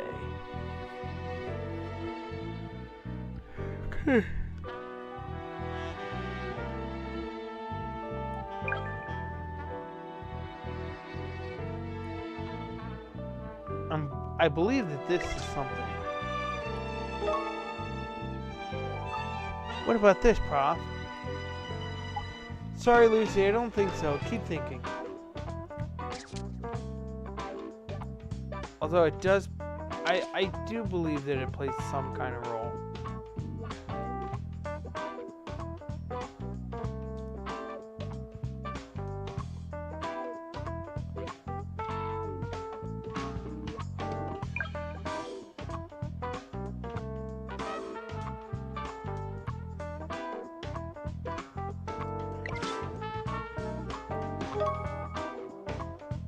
What about this, Prof? Hey. Is it the cooking pot? No. Okay. Alright.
Yep. What about this, Prof? This could be it. The broken glass? Which statement would be inconsistent with?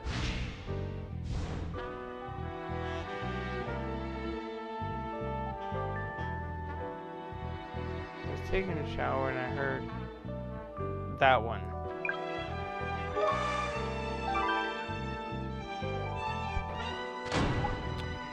You got it. I got it. Yes, the broken glass is quite clearly inconsistent with that statement. We backed Potsby Man into a corner now. This proves she's been lying. Of course, you appreciate what the inconsistency is exactly, don't you? Aye. The bits of broken glass are on top of the body, not underneath it. That's all wrong. Precisely. This puts paid to the idea that an intruder broke in via the window and killed Potsby. Well spotted, Lucy. Hee hee.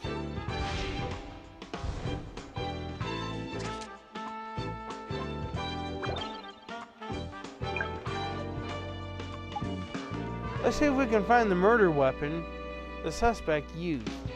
She must have hidden it somewhere. Judging by the shape of the victim's wound, we're looking for something long and thin. Long and thin? Right. I'll get looking.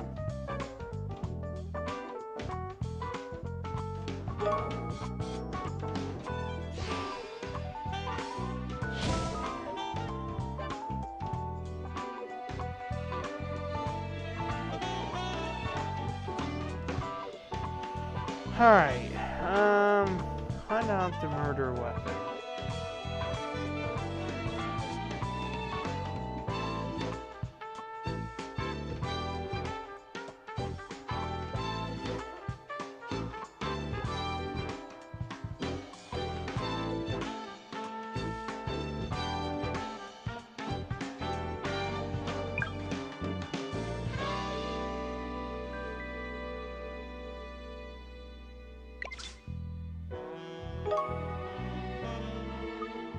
This perhaps? I don't think so, no. Think again, Lucy. A little harder. Are we sure that it's not underneath? Alright, we'll take a look.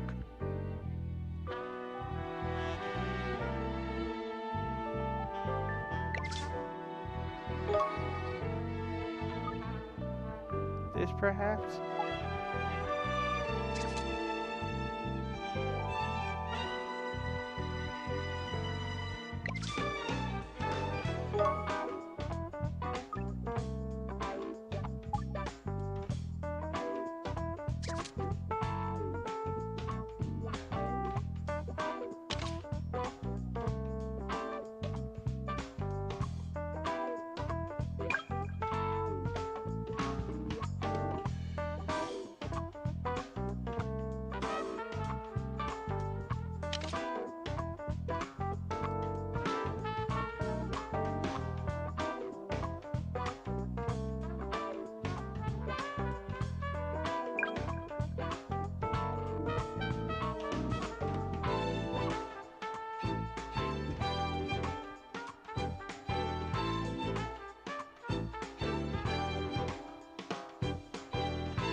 Okay.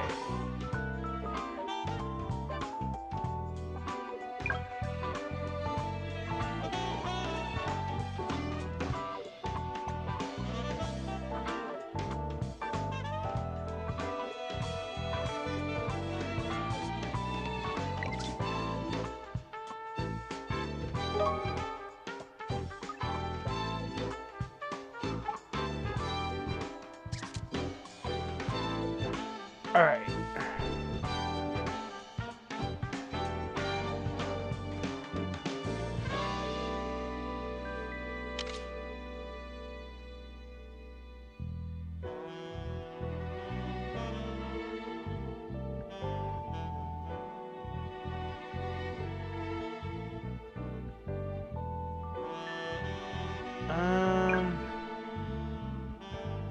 No, that's not what I wanted.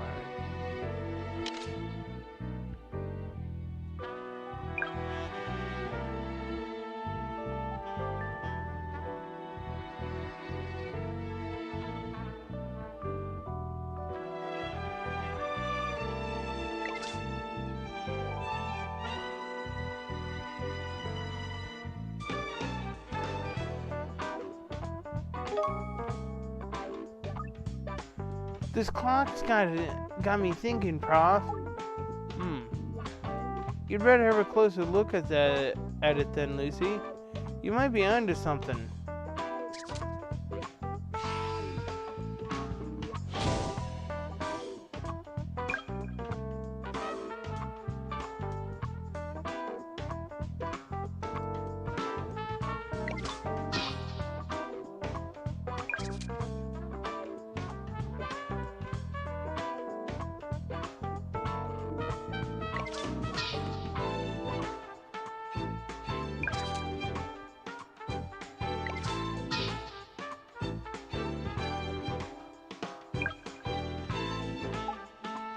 So you had a chance to examine the clock in detail now? Aye. And what do you think? Is there any way it could have been used as a murder weapon at all?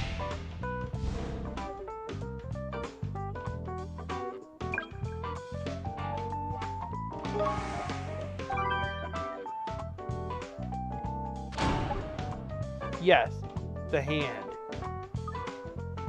It's long and thin, alright, and pretty sharp too. If you look closely, you'll notice it's also slightly bent. Aye, there's every chance this is what we're used to do the fellow in. I agree. Which means the murder weapon were in the room right from the start.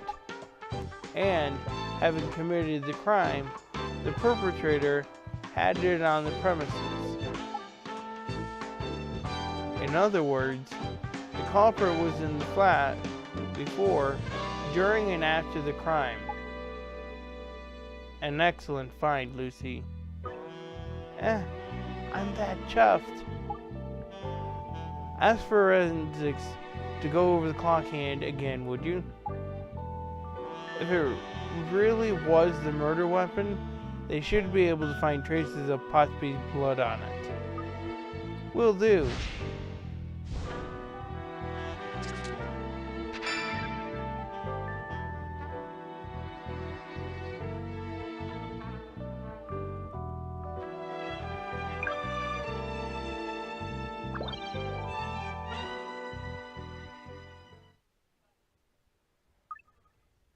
That's everything.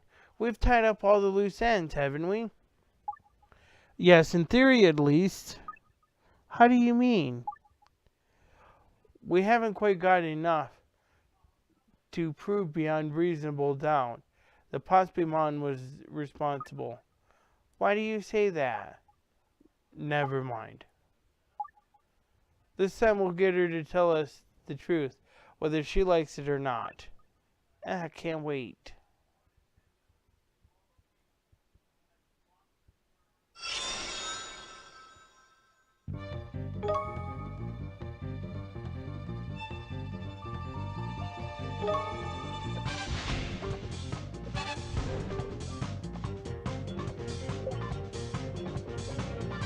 Grrr. Oh my, keep your furry friend under control. Well, I do declare. My furry friend, as you put it, does have a name, Miss Baker. Bingo. But I call him Bing. Well, I can't say I approve of the collar, but I hope that changes it good one. At the risk of repeating myself, Miss Potsby, would you mind or... Yes, I know. Bingo, go wait for me in the car. The trunk's open. I'm sure the good inspector will not be keeping me long. Arf, arf!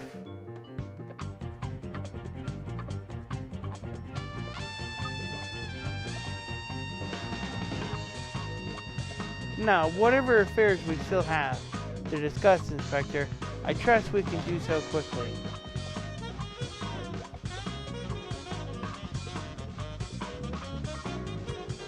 I always go with the park with Bing around the time of day. Don't worry, Miss Potsby, I'm fairly sure this will be the last time we meet. So what exactly requires my attention now, may I ask? I assume you have finally concluded that it was that outlaw who murdered my husband. On the contrary, we're now quite certain Mr. Nix is completely innocent in this matter. If you'll cast your mind back to our previous conversation, we established that the victim was...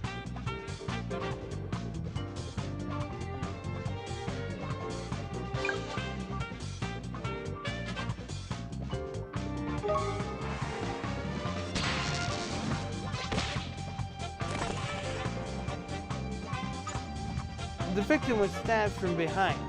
Without warning, he was caught completely unaware. I, Mr. Pottsby had no idea what were coming. There's no way Nix could have done that if it came in the way you described.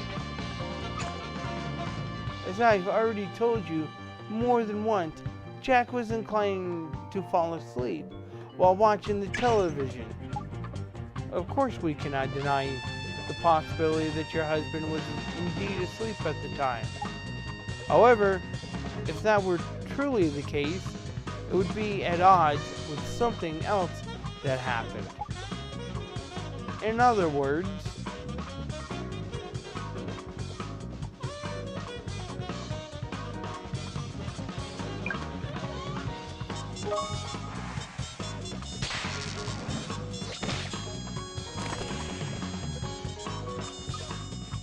because the window were shattered. All that glass breaking would have made a right din, no mistake.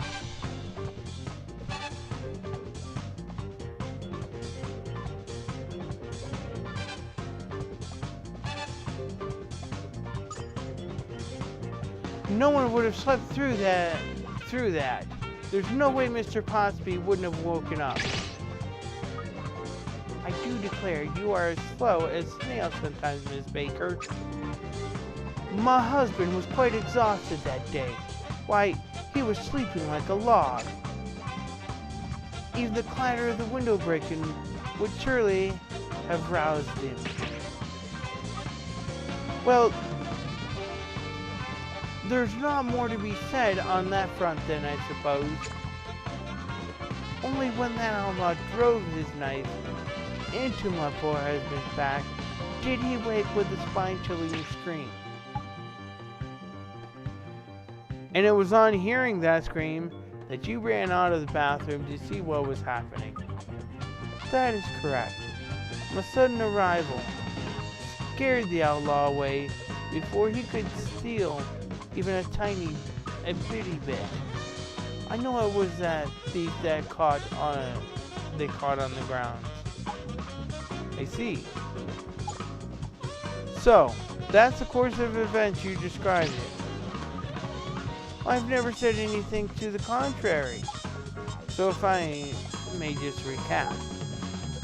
You were having a shower in the bathroom when you heard the sound of glass shattering. Immediately after that, you heard Mr. Pottsby scream. That's what you're telling us happened, are you? It's also what you said in your statement. Of course it is, because that is the truth, Inspector. Then I would have to say you are a liar, Miss Pottsby Mon. Well, a liar? Indeed. And there is a certain piece of evidence on the scene that will prove me right. Well, I'm all ears if this evidence really exists. Then I sure would like to see it.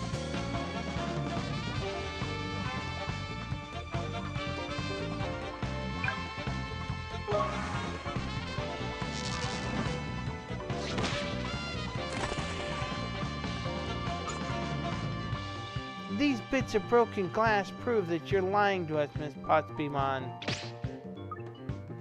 That is hogwash. All these little bits of glass prove nothing of the sort. Would you care to explain, Lucy? Tell Miss Pottsby Mon exactly what the broken glass reveals.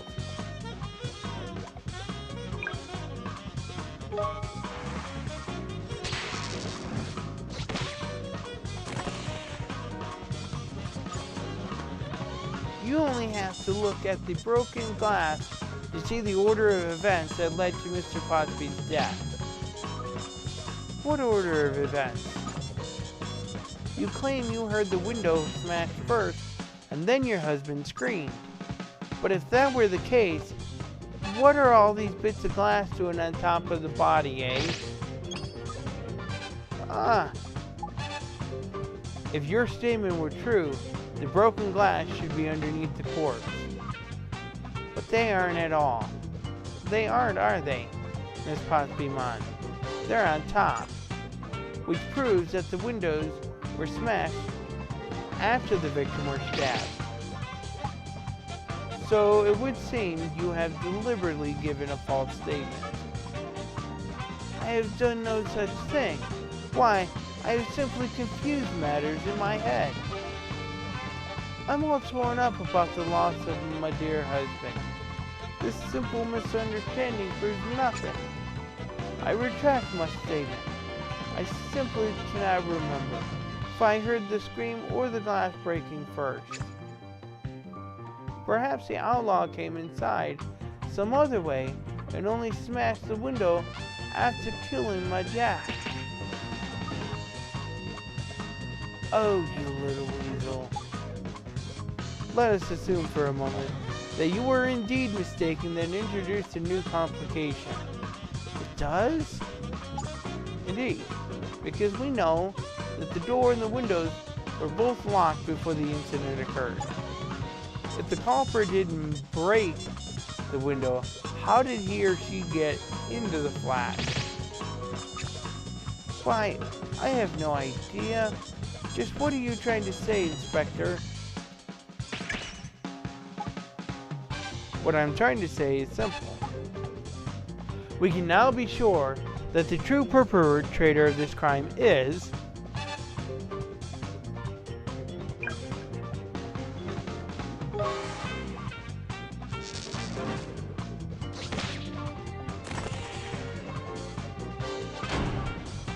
it were you, Miss Goldie Pottsby-Mon.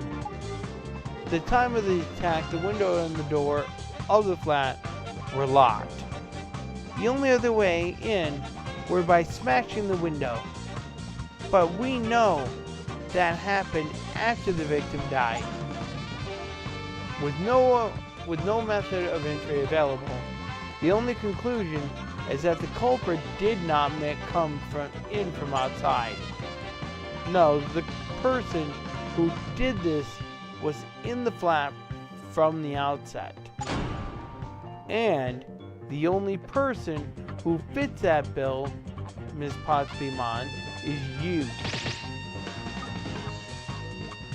Am I to understand that you are accusing me of murder because I was in my home the whole time? You are to understand that. Then I must remind you of something of vital importance that you appear to have overlooked. Oh, what's that? Oh, just a little bitty thing called a murder weapon. I hear it told that you have still not found it anywhere inside the apartment, which I never left. If I am to be accused of this crime, why, I would just love to know where I'm supposed to have put it. Indeed, I confess to having been stumped by that conundrum. Well, there you have it. You have not a shred of evidence that I killed my husband. However, we did eventually manage to locate the murder weapon. I beg your pardon? Aye, that's right. We know exactly what you used to skewer your man. I do declare. Why, that's simply not possible. You did dispose of the murder weapon outside of the flat. You didn't dispose of the murder weapon outside the flat. No, it's been in there the entire time. You're starting to rile me, Inspector. Tell me where this murder weapon. I am supposed to have used it.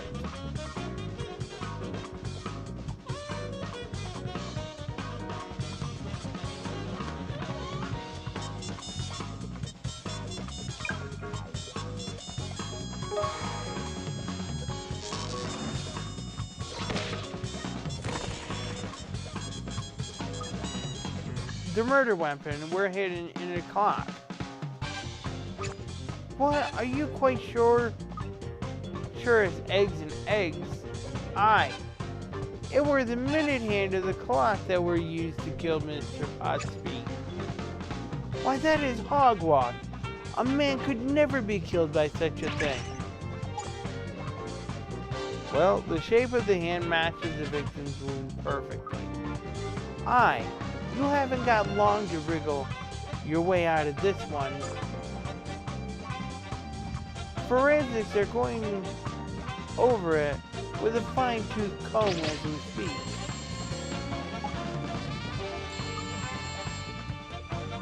Hello?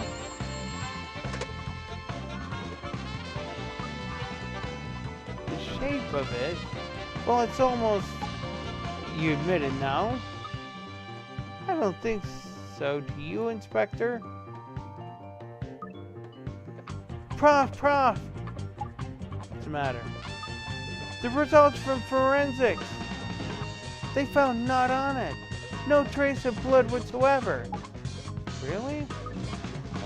Ma, what a terrible shame. Your trump card turned out to be a joker in the end. I do declare, I hate it when that happens. No, I must have missed something. Prof, can I assume we're finally on the same page now, Inspector? If you could just fill out these forms for me with words to that effect. Forms? Well, my husband's life insurance simply will not pay out without the proper paperwork, Ms. Baker. Have you got no shame at all? We're talking about a man's life. Well, why? You have no idea what you're talking about, Missy. He would turn in his grave if he thought a little pot of gold would be mine after his death. How do you have the gall to say something like that? Killing for cash. Not a bad idea. Prof, are you alright? But your motives are far, far darker than that. Aren't they, Goldie? Don't get uppity with me now, Inspector. Oh, but you enjoy it, don't you? You killed for money. But it's not the cash you're after. It's the kick. Isn't it? What are you on about, Prof? What's got into you? I can just imagine it. That little smile creeping onto your lips as you prepare the murder weapon. I will not fall into your petty trap, Inspector. Need I remind you that you still not even found this murder weapon of which you speak, and we never will. Because it no longer exists. Inspector, do I declare you have lost your mind? Are you suggesting the murder weapon just vanished into thin air? You'd be delighted if that's what we concluded, wouldn't you?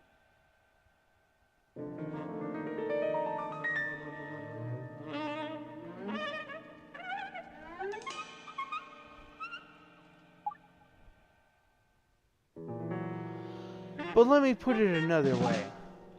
The weapon that was used to stab Jack Pottsby didn't exactly vanish. It melted. What? In a furnace or something? Oh, hang on. I think I get it now. I know what happened.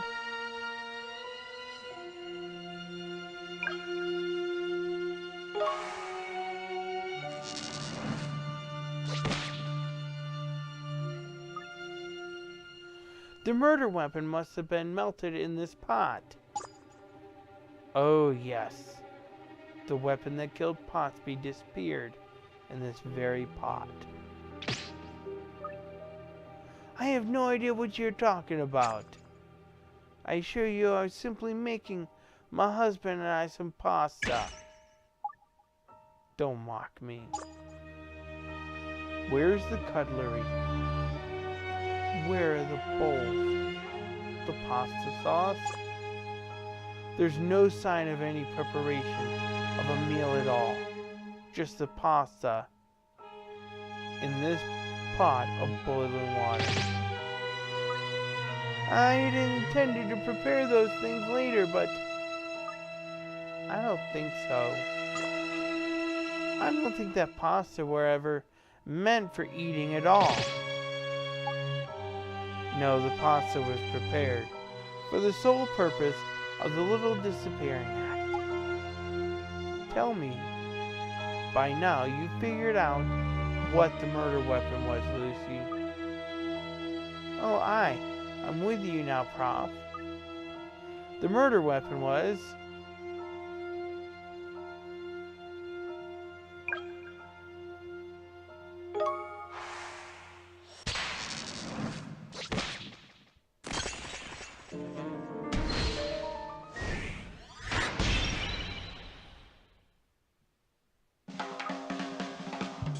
The weapon used to stab Jack Posby to death were a knife made of ice. It would have melted to naught in no time at all in a pot of boiling water like that one with the pasta in it. Why, anyone with an ounce of horse sense can see this is just a fiction you have concocted. Even if there was a knife made of ice like you say. It's gone now, has it not? My hands are clean. You can never prove I had such a weapon in my possession. Well, no, perhaps not, but, Prof? Yes, we can. Pardon me, Inspector? Are you back to normal now, Prof? Sorry, Lucy. Yes, I'm fine now, thank you. What are you two whispering about over there? We're discussing the ice knife. You are, of course, correct that the knife itself is no more. However, in order to make the knife in the first place, there was a mold. And that mold is still on the scene. I surely would like to see that.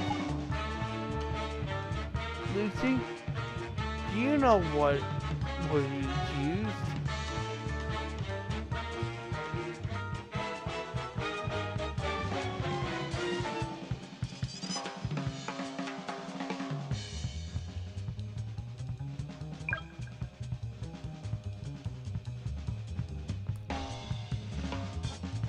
Okay.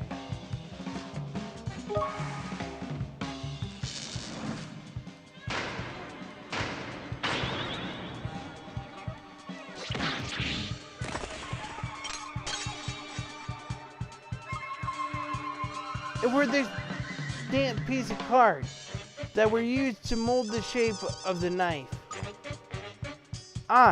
If you fold it back up along the creases, let's see what you get. Oh look, a perfect knife shape. Yes, you lined the mold with cling film or the like, then filled it and put it in the freezer to make your knife.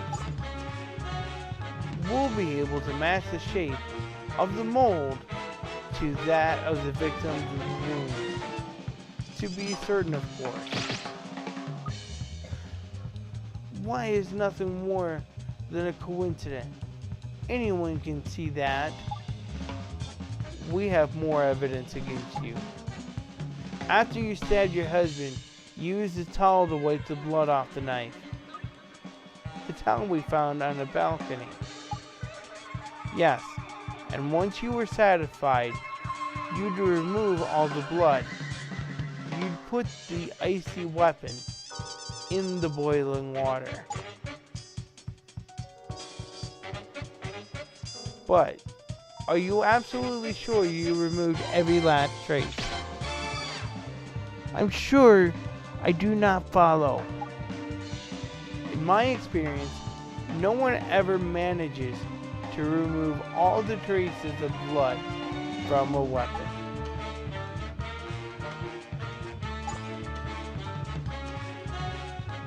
We will be able to positively identify the victim's blood when we examine the pot. Why, you little... Lucy, have forensics to go over the pot for us, will you? Straight away, Prof.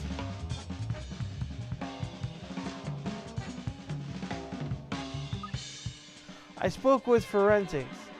They're on the case already. Now, we merely need to wait for the results. Are you ready to admit your crime now, Miss Potby Man? I have no intention of admitting to anything, Inspector. Even if you can prove that my husband was killed with a knife made of ice, it does not make it mean I did it.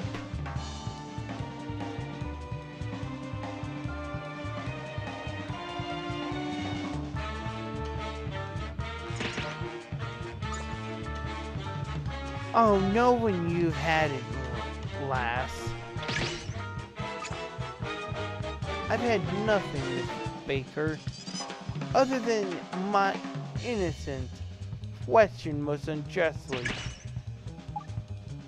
Unfortunately for you, there is no logical way in which you are not guilty.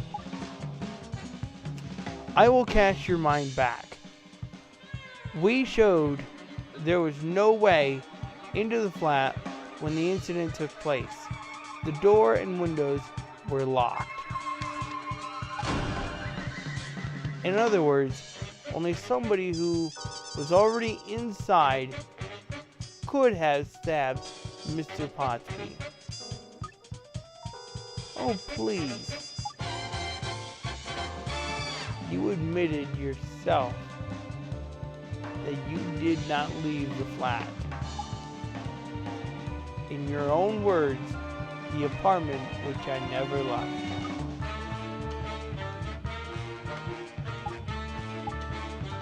I must warn you that doing so is only likely to make things worse for you in the end, though. I demand to see my attorney. You cannot continue to question me in this way. Certainly, Lucy. Certainly. Lucy, make the necessary arrangements, please. Will do, Prof. Why? To be accused because of such a petty little thing.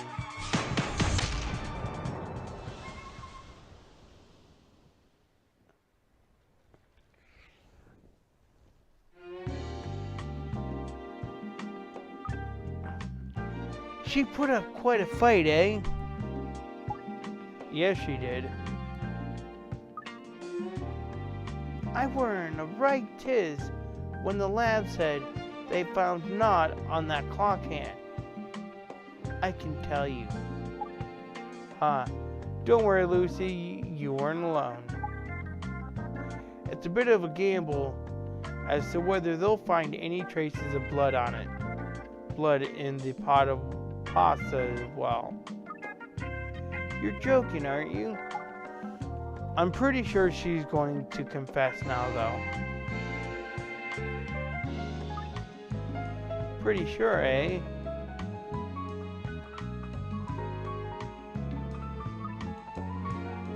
Fendi. She's... Achoo! Admitted everything. What a relief. It seems she was after the man's life insurance. She told us as much when we were questioning her. Would you believe? Oh, well, did you know this? We found out that Potby won a very large sum of money last year. That's when Miss Mann came into his life. Hardly what you might call a coincidence. She were a real gold digger, eh? Well, it seems Potsby was spending money like water. She was terrified he'd rack up as much debt as the insurance payout, so she had to murder him quickly. I see. So it was something of a rush job, so no doubt prepared better for her other spouses. So it's all done and dusted and fabulous. I must say, Al, you don't look very well. Are you alright? Probably that Jekyll and Hyde moment you had taking it out of you, eh, Prof? That's a bit of an exaggerated way of describing it, Lucy. But I do feel a little under the weather. I think I'll go home early if no one objects. Are you sure you'll be alright? It's nothing a bit of sleep won't cure, I'm sure. Can you close up the office when you leave? Consider it done.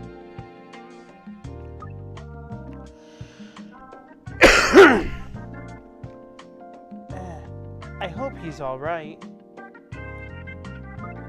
So it happened again, did it? Hey, do you know then, Florence? About the prof? Whatever it's all about, eh? Calm down, Lucy. I really don't know all that much about it. But you're safe as long as there's a criminal present. You don't hear that said every day. What I mean is, the other Al is only interested in criminals. You won't come to any harm. So he's got some kind of vendetta against all criminals or something. Actually, from what I've seen of him, I'd say it's quite the opposite. He can't help but liking them. All the more so, the more atrocious they are. I don't like the sound of that. There's really no cause for alarm. Like I said, as long as there's a criminal present, you're perfectly safe. What happens if he shows up when it's just the two of us, though? If it were me, I'd rip out my drip and run like the wind. I think I'll come in my Plymouth Souls tomorrow.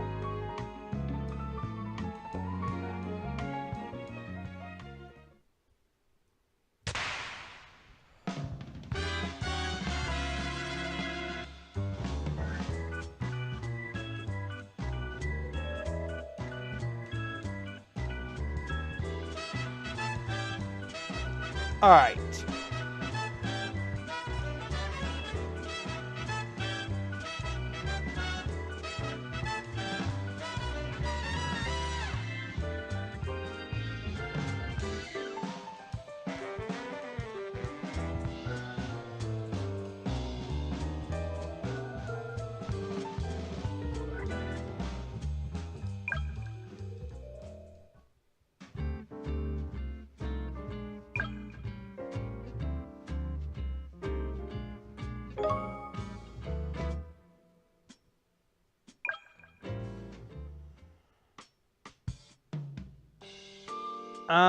Let's see.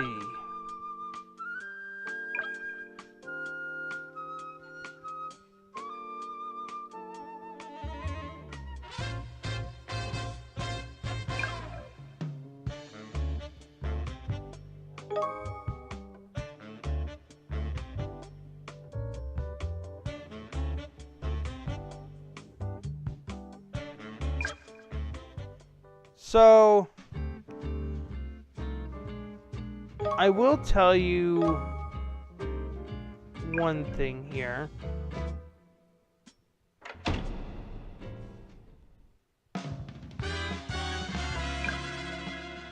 I will go ahead and get the other cases, but I won't be doing that today. I'll have to do that off stream.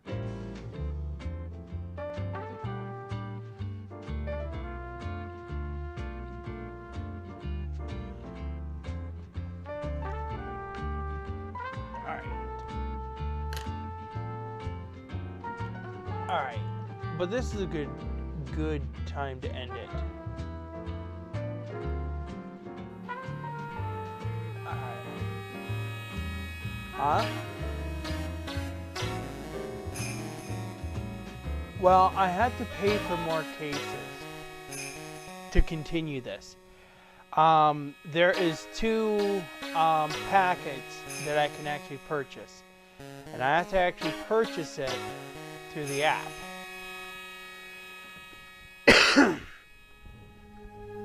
All right.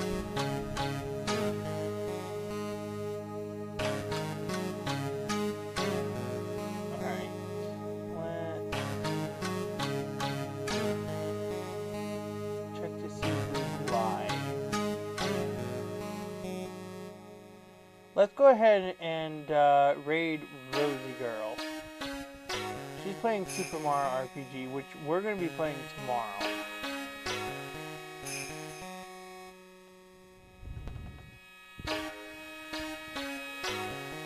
Rosie Girl.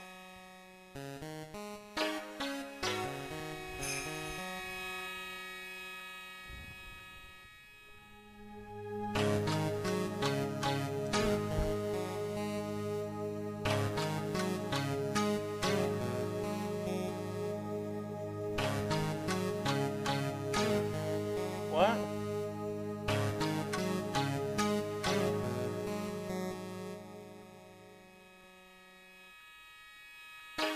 What do you mean restream?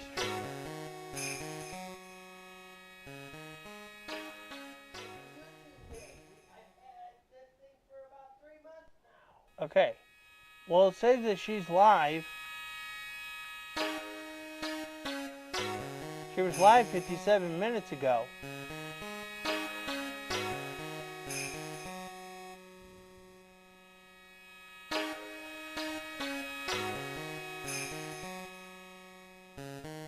But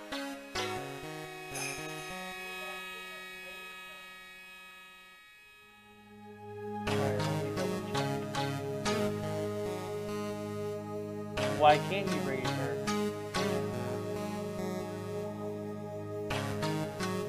Well, then we'll do a manual raid. We're not gonna do a redirect.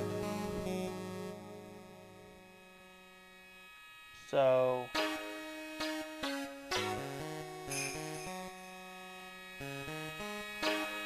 she knows us.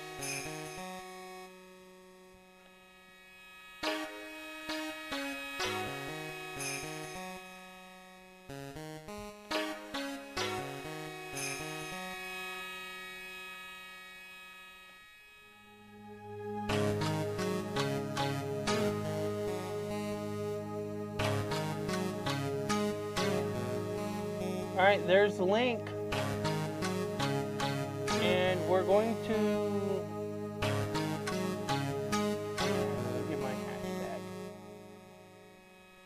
We're going to do just a normal raid because it looks like we can't do a redirect.